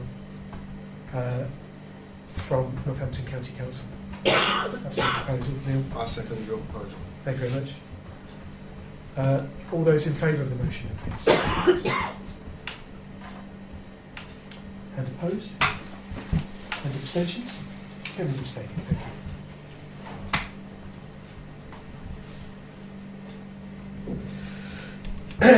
Item 10B.2, consider taking on the Daventry District Council urban litter picking function. Did you want to talk about that? This is just an initial letter from Daventry, just gauging opinion from parish councils if they would like to take on litter picking in the same way parish councils take on grass cutting. And you just take on more services and you get an amount of income. There's no detail attached to it. So really all we're doing at this stage is declaring an interest or no interest, whatever the case may be. Right. Okay, That's thank it. you. could I interrupt you for a moment? Could I ask the Pass water Sandra's way. Yes. And a glass. And a glass, please, rather than... Yeah. Okay, how do we feel on this? Anybody got any comments on taking on the litter picking? Do you mind repeating it? Sorry, because I was coughing. Basically, Peter was saying they've asked us if we'd like to, if there's any interest in doing it at this stage. No details, no amounts of money. Just would we, in theory, possibly consider being interested in taking it on? Ian. Does this include fly tipping? That is expensive. I'd be very wary about taking anything like that included, removing fly tipping. Yeah, that's a very good point. If it didn't, I'd say an expression of interest at this stage might be acceptable, but you're very worried fly tipping. Okay. Neil. I think we can. I wouldn't disagree with Councillor Barrett, but I think at this stage we can express an interest, see the details, see what the cost, what the financial benefits are, and whether there are anything Nasty in it. Yeah. I think we absolutely should. Okay, Kevin. Yeah, this is the contract which is Daventry is going to move to Norse for household waste and this particular item as well.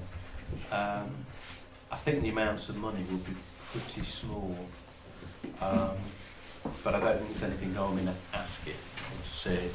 Lots of other parish councils have put forward their willingness to see it, but there won't be a lot of money, trust me on this one.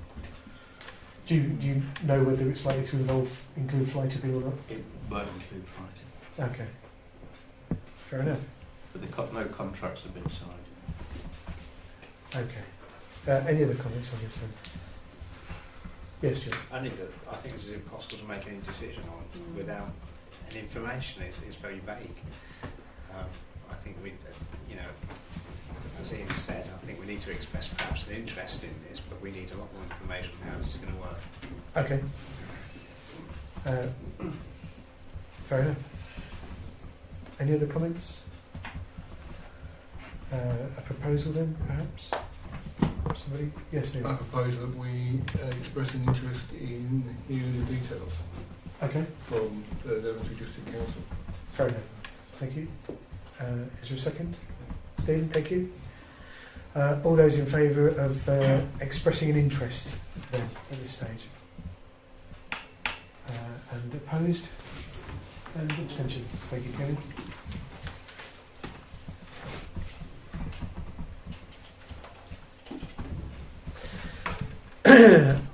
Item 10b.3, commuter traffic, increasing volumes through the village. This is a letter. Was that circulated? No. Yeah. What? Did you circulate it? I sent you it as highways. Oh, sorry. I looked at it and thought it went to everyone. Yeah. Sorry. Yeah. Sorry, Peter. Do you want to quickly just go through it? Or without mentioning any residents' names? I can't remember the residents. It's not even a resident, actually. So basically, it's a chap that commutes from Market Harborough to Walton Industrial Estate, and he's been complaining about how long it takes him to get to work. And there's a particular tract that I think it's from the Mercedes up to maybe Halcutt fencing, and he comes through the village as a Ratlands just to cut out that little bit of bypass. And he did apologise, saying, I don't know what you can do, but this is incredibly frustrating.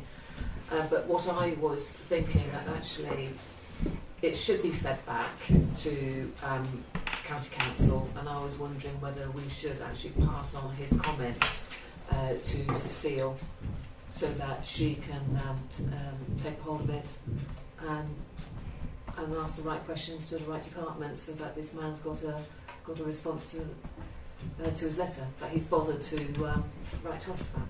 Okay. I mean, obviously the A508 is suffering increased traffic due to the closure of various other roads, particularly the Spratton to Chapel Brampton road. But Neil, did you? Well, only that it's been created by the almost a perfect storm of both. You've got the Welford Road and you've got the A43 improvements. Both of them are bringing traffic into this area. Yeah. The Welford Road one goes next Monday. Yeah. That's finished, and the A43 unfortunately will be there for about 2 years.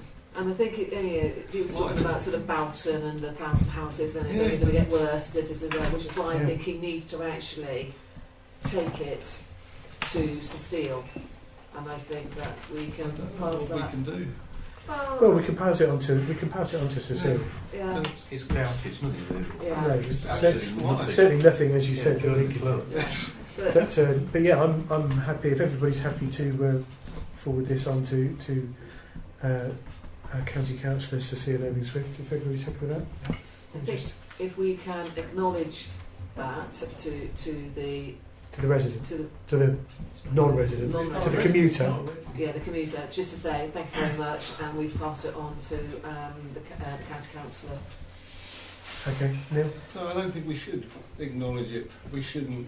It's not us to do with us. He's coming through a village. If it was a resident, but surely we can tell him, advise him, or somebody could have communicated with him, could advise him that it's Northampton County Council we need to speak to, and check out your local council. That's what, But Is we that shouldn't what- be doing that. That's what Sandra was saying. Acknowledge to the resident. Acknowledge what? But we shouldn't. But the parish council shouldn't be acknowledging. The Brixworth Parish Council shouldn't be acknowledging to the resident because he'll assume it's our responsibility, isn't no, it? he knows it's not. I think he was just writing to us because he comes to our village and he was just expressing his frustrations and. Oh, okay. You know, I'm expressing my frustrations. I don't know if there's anything you can do, but if you can, be fantastic. And This- so I'm saying, like, we'll pass it on to He Cecile. was an ex-parish councillor, wasn't he? Yeah, But not from here. not from Not me, from He here. should come and welcome my wife home from work every evening Okay, for the last 5 weeks. Stuart. It's not our remit, but I think it's only polite to It is acknowledge polite. that. Yes. You know, that's it. Yeah. Okay, So, so whether Peter we're happy does to. it or So we're happy to. Yeah, Peter will yeah. do that. If everybody's happy with it, Peter will pass that on to Cecile and respond to the correspondent. Is everybody happy with that? Yep. Okay. Item 10b.4, Paint Means Poo 2017. Report back from a meeting with Daventry District Council. I've not seen the report. Is there a report? No, because I haven't been well enough to write a report. Can I do it verbally? Can we have it next month in writing? Just because we've still got a lot to get through, got a whole another page of agenda, and it really would smooth things I'll try along and remember. if we can have reports in writing from now on, please. Right, so we'll defer that until March. I'm seeing an update on the litter campaigns and update on the hanging basket project, and I'm thinking, are they you as well, Sandra? And nothing. The litter campaigns it's been part of the media thing. We've put it on social media that we're Okay. having the we're piggybacking Keep Britain Tidy Sprinkling or Great British Sprinkling or whatever it is on the 18th of March, and Peter's been doing some work on it as well. In that he's registered Brixworth as being part of the campaign on the website, and I've now had some posters emailed to me because I know that the village hall were interested in receiving a poster, and so it's all part of the media communications thing, really. Okay, So, thank you. did you want that in writing as well? Ideally, all reports would be in well, and I'm writing. still not well, but Well, I'm one here. would think you'd find it easier to write than to talk. Then, do you No, have not anything? talking. Do you have anything on the hanging basket project? Yes, the Scouts are still working on it, so there's nothing to report apart from they are still working on it. Okay. Thank you very much. Any comments on any of those reports just before I move on? Okay. Item 11.1 is to consider the council's audit arrangements for 2017 or 2017 to 18, in fact. Do we have anything about Well, that? it's just a report that the internal auditor has been appointed in Stable and Linnell from Northern Scalc, and the external auditor has also been appointed. It's BDO who carried out the same service last year, but then it changes over next year to a new company, PKF Littlejohn, and that's the arrangements for 17 and 18. Now, one of the things that was discussed informally when I first took over the role was actually asking is if we could have a fresh audit, but I think we'll cover that under 11.3. Okay, Just to have some sort of turnover of auditors, so it's a little bit more healthy in terms of looking at the records of fresh minds. fair enough. Okay. Okay, thank you. Any comments on the audit arrangements then? Okay, thank you. Item 11.2 is to accept the systems of internal control, which is Appendix J, which was circulated with the agenda. Does anybody have any comments on? Yes, Neil. I was going to wait for you to finish your sentence. But you didn't. No? Yeah, but you didn't have to answer it. Anyway, just in one point there, just a clarification, because it might just be that I wasn't aware. The council authorises all expenditure except the clerk has delegated powers to spend up to £250 on a day-to-day running expenses, knew that, and £500 in emergency situations, knew that. A committee has delegated powers for items under £500. Is that? I wasn't aware of that. It could be that I've just clarified. That was in the standing orders, certainly. That's And fine. that was carried forward from other. But that's obviously under the proviso that there's a budget provision. Yeah. No, I just wanted clarification. It wasn't something new. Yeah. Okay, My lack of reading. thank you. Any other comments on that document at all? No. Okay, so we're happy to accept that then? Yes. Do you want a proposal for that, or are we just happy to accept No, it? I'll accept it. Okay, excellent. Item 11.3 is to add to Financial Regulation 2.6, the named individual internal auditor shall serve no more than 4 years. Any comments on that at all? Seems perfectly reasonable, doesn't it? If we're changing the financial regulations, we probably need a proposal for that. I propose that we change the financial regulations to accommodate the named individual internal auditor shall serve no more than 4 years. Okay, thank you. Is there a second to Jackie? Thank you. All those in favour of the motion then, please.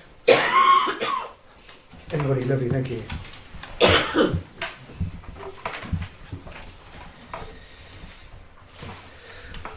Item 11.4 is to receive the rolling budget, which was circulated with the agenda. Does anybody have any comments? Yes, Ian. Yes, a couple of items are running at a deficit, an actual negative number. The negative doesn't show it very clearly, actually, on my copy. I'm sure it does on the screen. Just wanted to ask Peter, it's just a genuine question, I don't know. Can we run a negative balance on a category? Or does it have to be fired across to make it back to positive? I think you can run a negative balance. I mean, normally in local government, I've always known you just via money across. You revise the budget halfway through the year. Yeah, the thing is, you don't normally via as you're going along. So you can overspend and underspend, but as long as the bottom line is fine, I think generally. Would you recommend a firing catch-up period at some stage? Yeah, I mean it's obviously good practice to stay within budget, and it's good practice. If you do overspend, normally you should be looking at 5-6%. Well, the only reason I mention that is because, see, if you look down the balances here, that money where we're in deficit, it's got to be balanced up from somewhere. And if you're not careful, all the other categories gives you a false sense of security, like you've got all that money to spend, when in fact some of that's going to have to go and plug the hole, as it were. Sure. So I was wondering whether we should, if we do go into deficit, whether it's good financial practice to, at that time, via across an amount from somewhere else, so we always know exactly where we are, rather than running negatives. I think so. Okay. It's a good accountancy practice, I think. Well, sorry. No, I think this is the rolling budget, and the idea is to show exactly what's been spent so people can see it. And you will have ups and downs, because you just will. Same in all councils. It's the bottom line I would suggest you want to make sure is correct. in all of this. Okay, thank you. It's interesting. Neil? Yeah, I have to say I do agree with Kevin. It's and certainly with the work I did with a school where I'm governor of a school, it is the wiring drives me nuts because you could never get a true picture of the budget within the school of spending because it just moves all over the place. So I would tend to agree with Kevin that but that's just going to be Because we're looking at budgets rather than accounts. yes. Okay. I do have another question. Oh, did you go ahead? Is just purely just a clarification question. I'm pretty sure it's the right answer. The shortfall in the sports club funding, is that due to the demise of Crown FC?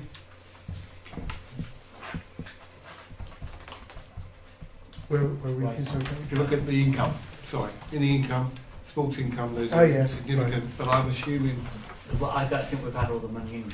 that's what I want. Is that because there would be a hole with that, because that was budgeted back last year, but of course they disappeared mid-year. I mean, as far as I'm aware, that money usually comes in March.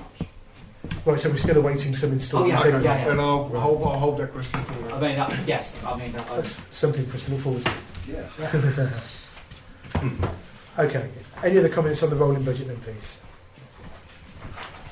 No, we're happy to accept that then. I've got a couple of questions I'd like to ask Peter, sort of outside the meeting. Okay, I mean, overall, I'm happy with that. excellent. Lovely, thank you. Item 11.5 is to approve the bills for payment for February, which is on the sheet that was handed out at the beginning of the meeting. Does anybody have any questions or comments on those bills, please? Yes. Neil? Raspberry Communications contract termination cost. Just clarify what that was. Because the phone line and broadband to the previous clerk's address was under a 4-year contract, which has had to be terminated early. Okay.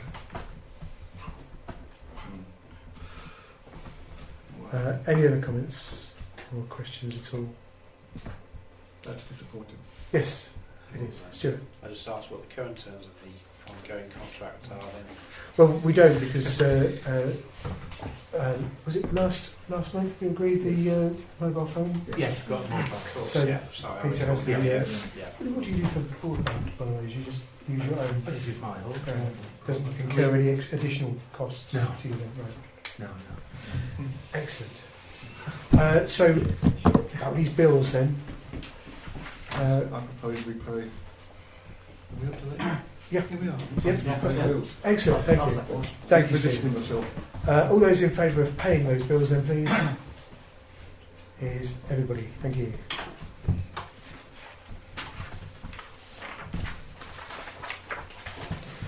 Item 11.6 is to note the bank reconciliation, the figures with the agenda. Does anybody have any comments on those figures, please?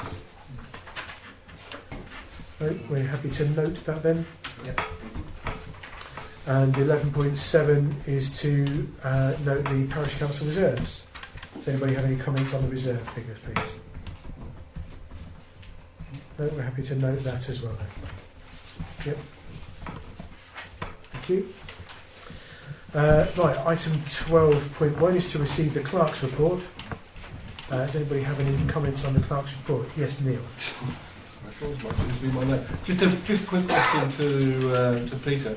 The mobile number that's working, do we have, a couple of times I rang it and got the standard EE voicemail message. Have we set up a welcome to the parish casual, sorry I can't take your call, Yes, blah, blah, blah. it's all set up, yeah. It's not working this evening, unless I rang the wrong number. Like I did ring twice I'll to check try I rang, again. and I rang that number that's on this I've report. definitely changed it. It's because it just said welcome to EE. No, I've definitely changed it. Could you just check that? I'll check after the meeting. I'll check after the meeting. Thanks. Okay, thank you. Any other comments on the clerk's report, please? No? We're happy to receive that document then. Excellent. Item 12.2 is to receive information on the annual meeting to take place in May. This is the annual meeting of the Parish Council. Really just a heads up to, obviously we've had a lot of new members over the last year and some of them aren't here this evening, so they're going to miss this. But the annual meeting in May is where new officers and committee structures may be agreed. So things like the highways warden and chairmanship of planning and media committees, things like that, will be decided. Just for the purposes of succession planning, I wanted to let you know that due to time constraints, I won't be standing as chairman again in May. So everybody can have a think if they'd like to have a go at that. Not quite as bad as running a recreation working group.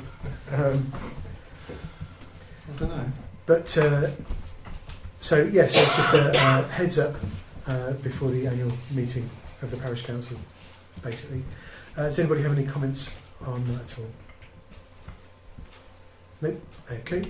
Item 13 is to consider a request to host a circus in May/June 2017. Is that May or June, or May through to June? Just May/June, so presumably it could be any week around that time. Okay. Yes, Jackie. Can I ask where it's going to be? Can you play football pitch? David's. Is the intention, is the request to host it? I think it's just they're taking the fly with it, to be honest. It's just a one-sentence email saying, "Dear Parish Council, Circus Tirana would like to visit Brixworth as part of the 2017 tour, if possible for a week in May or June. I look forward from hearing from you." And that's it. End of. Okay. Neil? I would like to propose that we do not consider it with such limited information on it. I would be dubious at best of times. I think Northampton Town Council should be encouraged to enjoy that experience and we'll drive there. But unless there's something fanatical, there's not enough information there to even consider it. Okay, thank you. Any other comments, please? Sandra? We could ask for more information. It could be fun having a circus in town, village. Could be a circus. One day over a cup of coffee I'll give you a story about. Okay. Can we alter the figures that were just agreed? Fair enough. Stuart? I know we're asking for trouble, but I do think it needs some consideration. I do think it needs much more information than we've got. I don't think we should rule it out of hand. I think find out more and consider the idea properly. Yeah. Okay. Could be a flea circus. Fair enough. Okay, any other comments? Any proposals at all? Yeah. Can I propose that we research this circus, see if they, see if they exist, see what. There's bound to be some sort of feedback on them, whether it's just on Google or Facebook or whatever. But I would be And ask them for more information. ask them for more information. Yeah, Okay. Are you volunteering to do that? I'm quite happy to do that. Okay. Fair enough. Is there a second to the proposal, then, Stuart? Thank you. Okay. All those in favour of the motion, please. And opposed? And abstentions? Jack, thank you. Okay.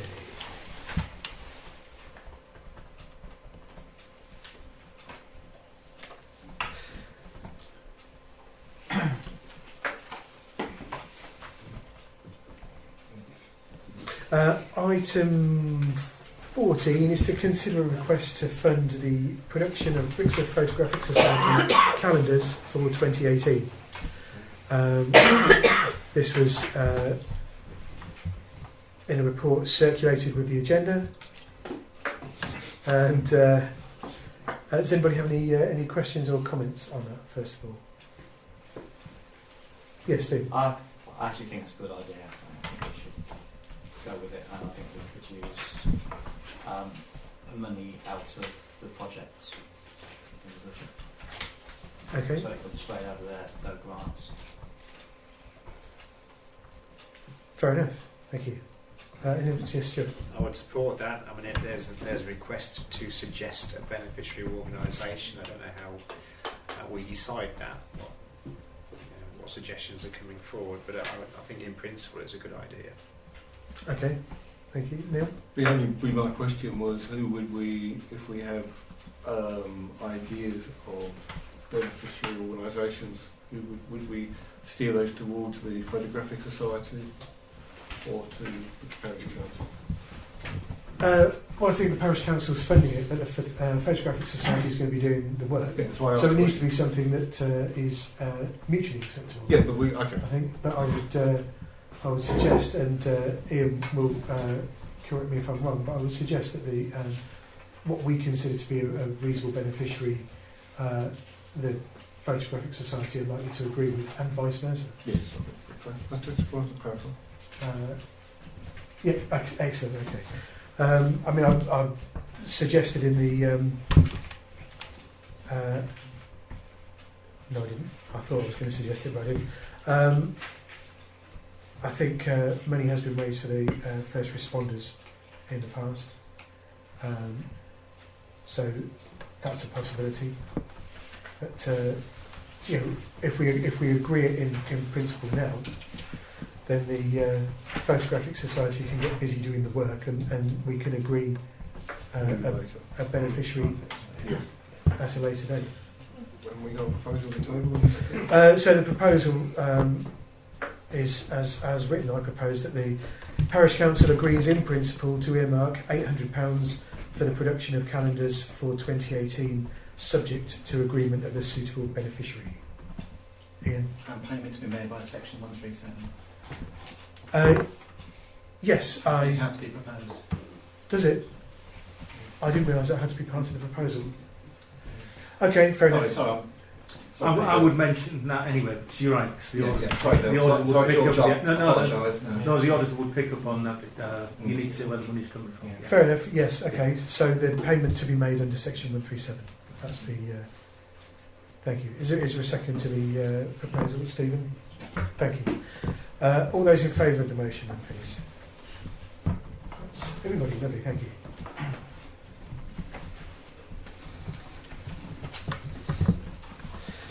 Item 15 is to consider participation in the Northants Acre Best Village competition. Any comments on this? This just came in and I thought it was a good opportunity to showcase the village. Bearing in mind there's been a lot of good work with the heritage plaques and Christmas trees, and there's a lot of good volunteer groups in the village. Okay. Whether we want to just put a little bit of, I mean, if it's a matter of filling a form in, I'm always capable of doing that on behalf of the Parish Council. Do you know what we actually, is it just filling the form in, or? I think it would be filling the form in initially. Right. Presumably there could be a visit or whatever along the line. I didn't read it too deeply, but all it was a competition with Best Village, and it wasn't best as in quality, environment or visual. It was impact of volunteers and groups and work together and community engagement. Okay. So things where obviously Brixworth's got a lot of strength. Yeah.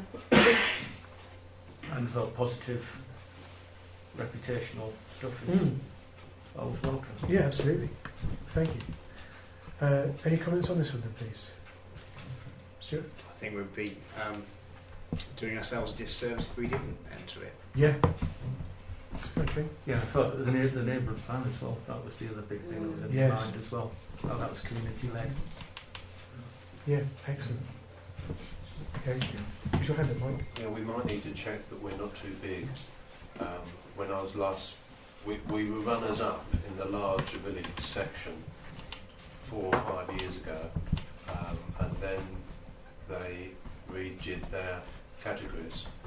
We need to check that we do qualify before we start embarking on it. It's a lot of work, but it's worth doing. But you just need to check that we will qualify still in the larger village section. Well, they did invite us, so... Yeah. But it was a mill shot, yeah. Okay. So, it's perhaps something that if we were to participate, we might need to delegate it out before, otherwise we run the risk of it being too much work for just the clerk.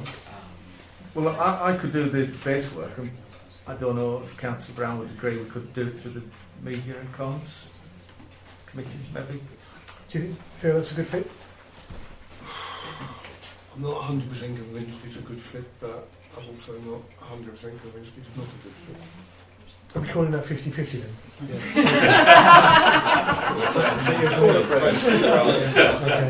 Yeah, I mean, in the absence of any other logical location within the council, yeah, the 50% on that side of it would probably agree. The other 50% might not. Okay, so is there a proposal then that we apply for entry into the competition? Neil? I propose we apply for entry into the competition. Thank you. And a second, Stuart? Thank you. Yep. All those in favour of the motion, then, please. That's everybody. Lovely, thank you. The other half of it was going to vote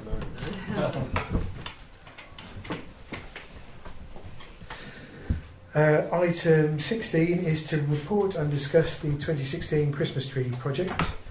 The report was circulated with the agenda. So everybody's hopefully had a chance to look at that. Does anybody have any comments on that at all? How did you manage to ask that? I've just got the questions really at this stage. Are all the costs now in? Is that it? Or is there anything else? Yeah, no, that's all the costs I'm aware of. There should be no extra ones. Yes, all the bills have been paid Yeah. for. That's fine. Nothing extra for taking the trees down or anything.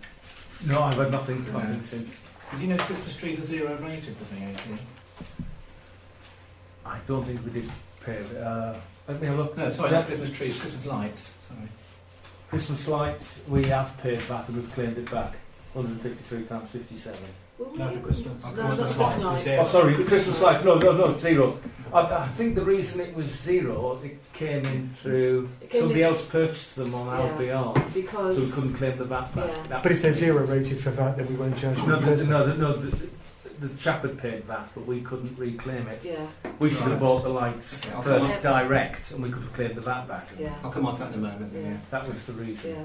Because I asked Emma, because we got the lights from the wholesalers, and I asked Emma about buying the lights directly from the wholesalers, and there were, I don't understand this, Peter, you'll understand better than I, but there was something about we're not allowed to open up an account or something like that with a wholesaler. There was something there where she said, no, we can't have an account with the wholesaler, therefore whoever is putting up the lights, which is Miles Tilsley, he's going to have, if he can purchase them for us, then great. So I think it's a shame because the lights came to £555, and obviously that's £110 that we could have claimed back on the VAT. But I know I was very specifically asked our previous clerk if she could purchase the lights directly, and she said she couldn't because she wasn't allowed. Okay, thank you. Did you have further questions, Ian? Yeah, just a few comments really more than anything else. And a lot of people who are in charge of this with the former clerk, and so I think now we've got Peter, it's a good idea for us to make a new start with new ways of doing things if necessary, I think. And if there have been any mistakes or misjudgments on this matter, I think now's the time to put them right and move forward in a different way, perhaps with Peter here. I'm not going to have a go at anybody. I'm just, as I said, asking a few questions and seeking some solutions for the future. Yes. Okay, sorry. No, it's all right. Sorry, I thought someone got a point of order or something. It's a fact that this council has lost. Yeah, I have got a point of order. Oh, well, I did point think, of order. with respect, Councillor Brown, to say people have made mistakes is a little bit of a comment that probably shouldn't be made. But we need to find out exactly what... Well, sure, but perhaps, that's an assumption that mistakes have been made. And perhaps Councillor Well, Brown would like to hear me at the end and challenge me if I'm wrong. Well, I'll challenge you now. No specific accusations have been made against any specific people No, at in this general, stage, I so I think think that's it's a little still premature Chairman, I'm saying a mistake or more mistakes have been made. I'm happy to substantiate that in writing, in a circular I shall be giving to councillors in a moment, and you'll see the mistake. I hope that Councillor Brown will be happy with that. If not happy, content at least I'm making a valid comment. Okay. I can substantiate that entirely. Now, the council has lost its general power of competence, and so it can only use specific powers when spending. And I would like to ask at this stage, what powers did we use to buy the trees? Okay. Is it, sorry, do you know? Okay.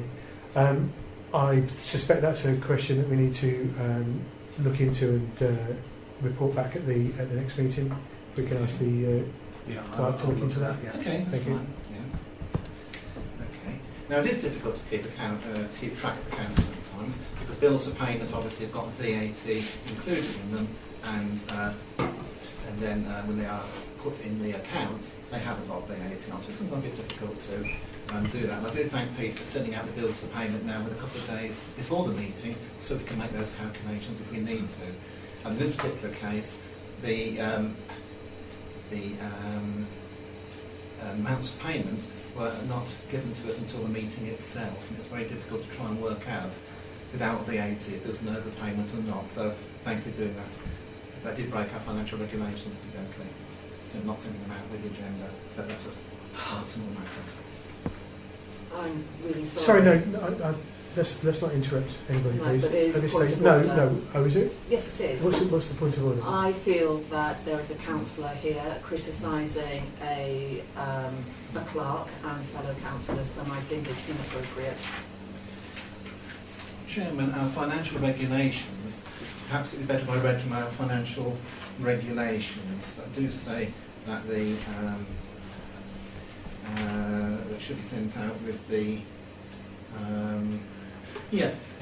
5.2, Chairman, and this is a fact, not a criticism, this is a fact.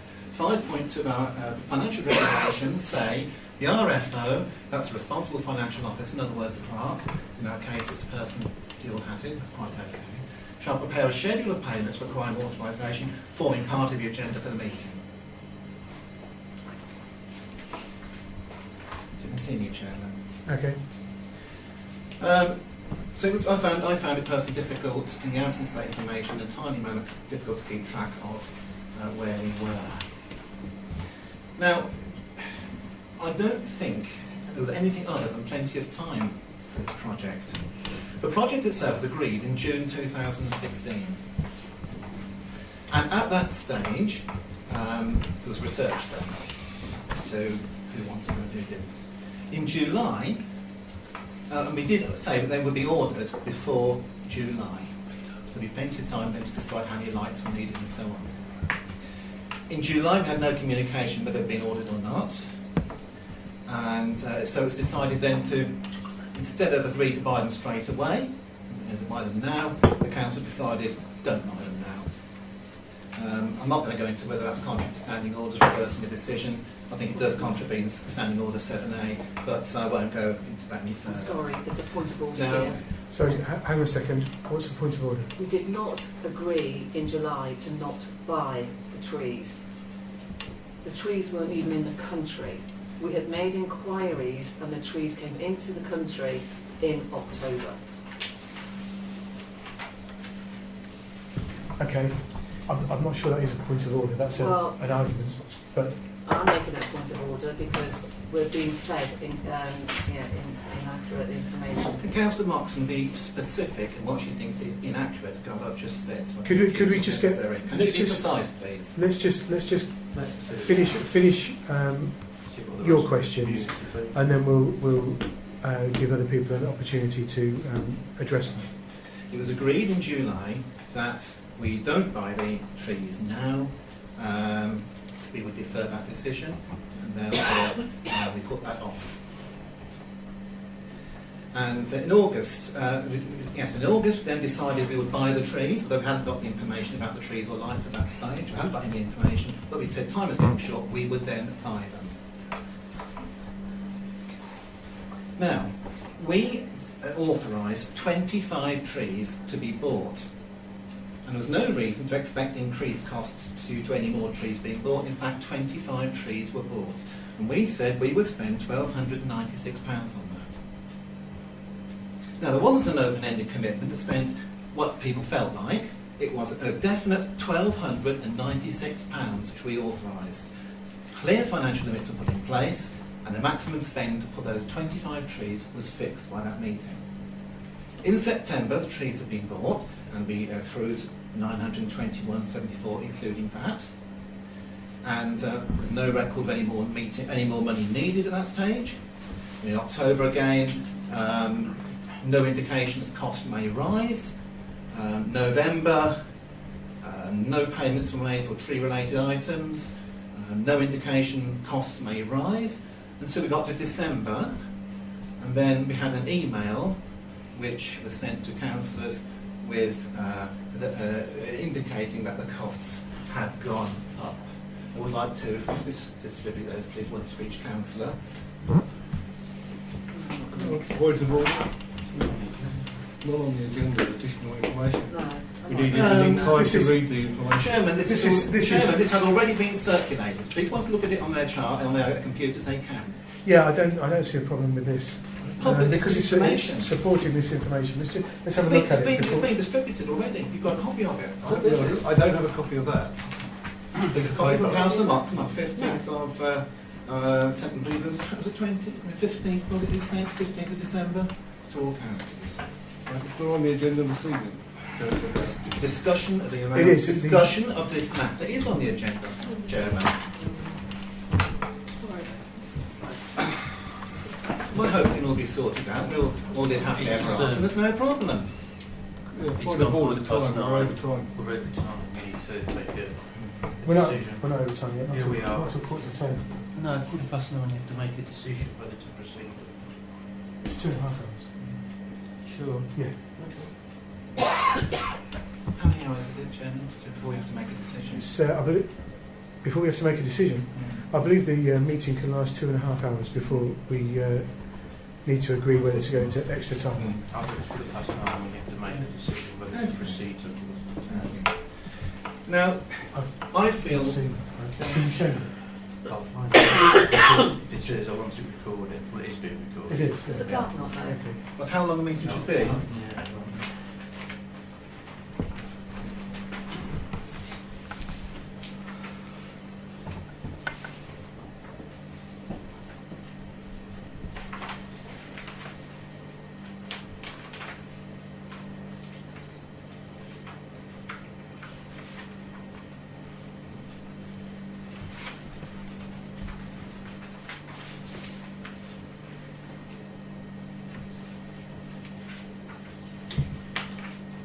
Can you continue again? While Oh, sorry, I won't make sense.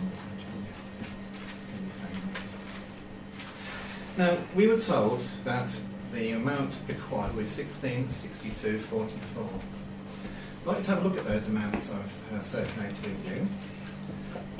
2 spare lights at £13.33. Total £16.66. But it's not, is it? It's £26.66. 25 lights at £13.33. We're told we had to pay VAT on those lights. So how come they can be £13.33? If you add 25 lights at £13.33, it doesn't come to £3.75. If you add 23 lights with £13.33 plus VAT, it doesn't come to £3.75. So you're going on these figures? I'm going the figures we were supplied with, on which we base our decision at the meeting, yes. The report from the group. But this is from December. This was sent out in December. Yes. But we'd already made all the decisions by then. Yes, but I'm saying I'm going to compare the amounts here with the amounts. The amounts here, Chairman, just don't add up. Okay, but we've got new figures since then. Precisely, and I'll make that point in a moment. Now, according to this, we've got 25 lights at 13.33, excluding that, and this is 3.75. Yet it can't be 3.75 on here. Okay, so some of those figures Now, are those wrong. We'll figures, accept that. we accepted those figures. What I'm saying is, mathematically, they're wrong. Okay, Now, so we moving were in on error from to that. accept them. we were indeed. Okay. And the reason we were in error was partly because we received the figures with VAT included at short notice. Let me move on that. I don't want to get bogged down too much on that one.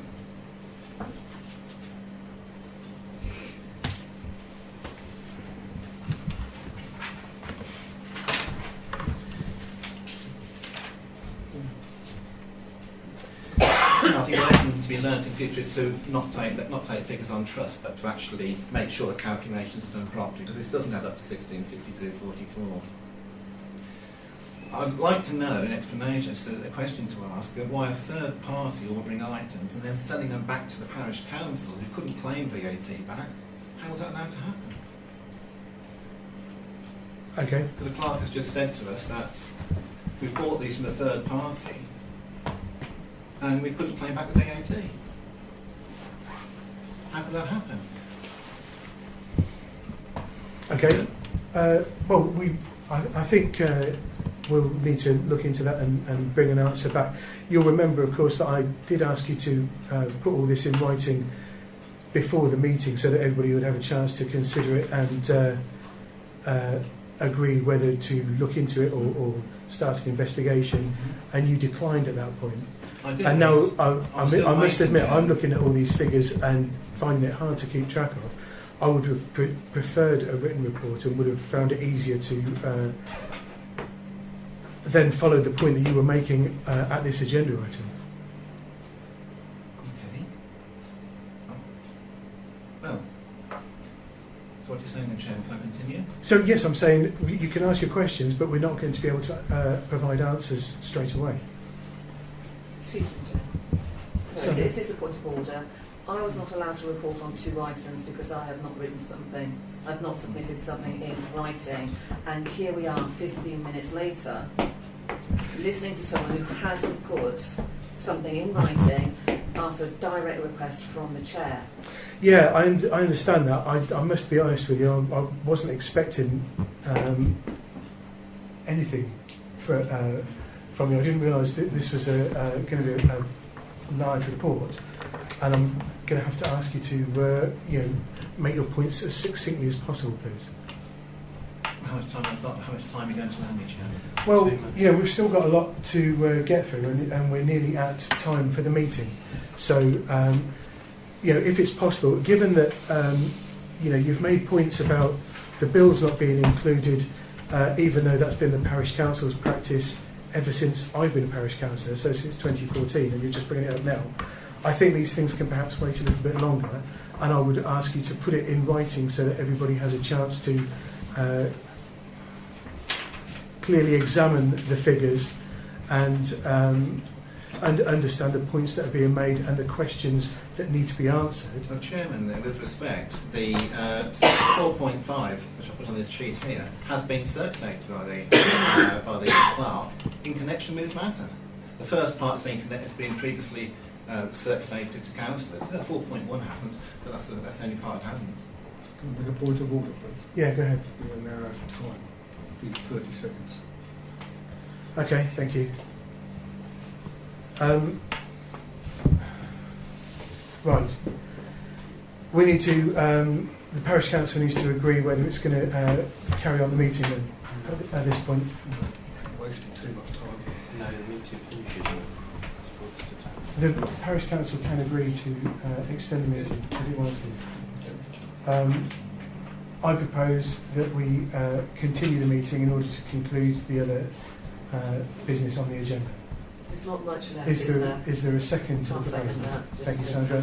All those in favour of continuing the meeting, please. There's not much left. There's only paper consultation, isn't there? That's 5 in favour. 1, 2, 3, 4, 5, 6. Sorry. And opposed? 4, and abstentions. That's everybody. Okay. Right. Could I ask you, Ian, to submit your concerns in writing to the full parish council so that they can be addressed at a future time? No, Chairman, it does say here, discuss the Christmas tree project.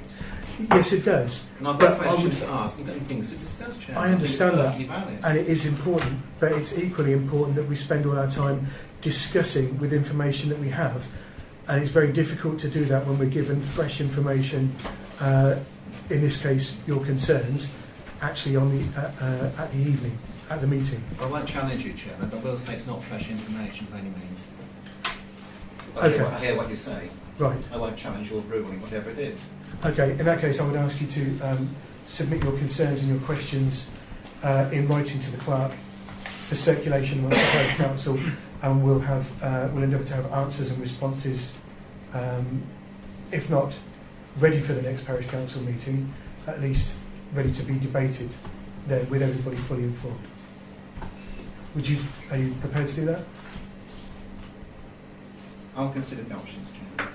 Okay, thank you. Item 17 is... Sorry. Sorry, I was sorry, going to Jackie. ask a question, but I'll withdraw it. Okay. That's Thank you. Item 17 is to receive details of recent consultations.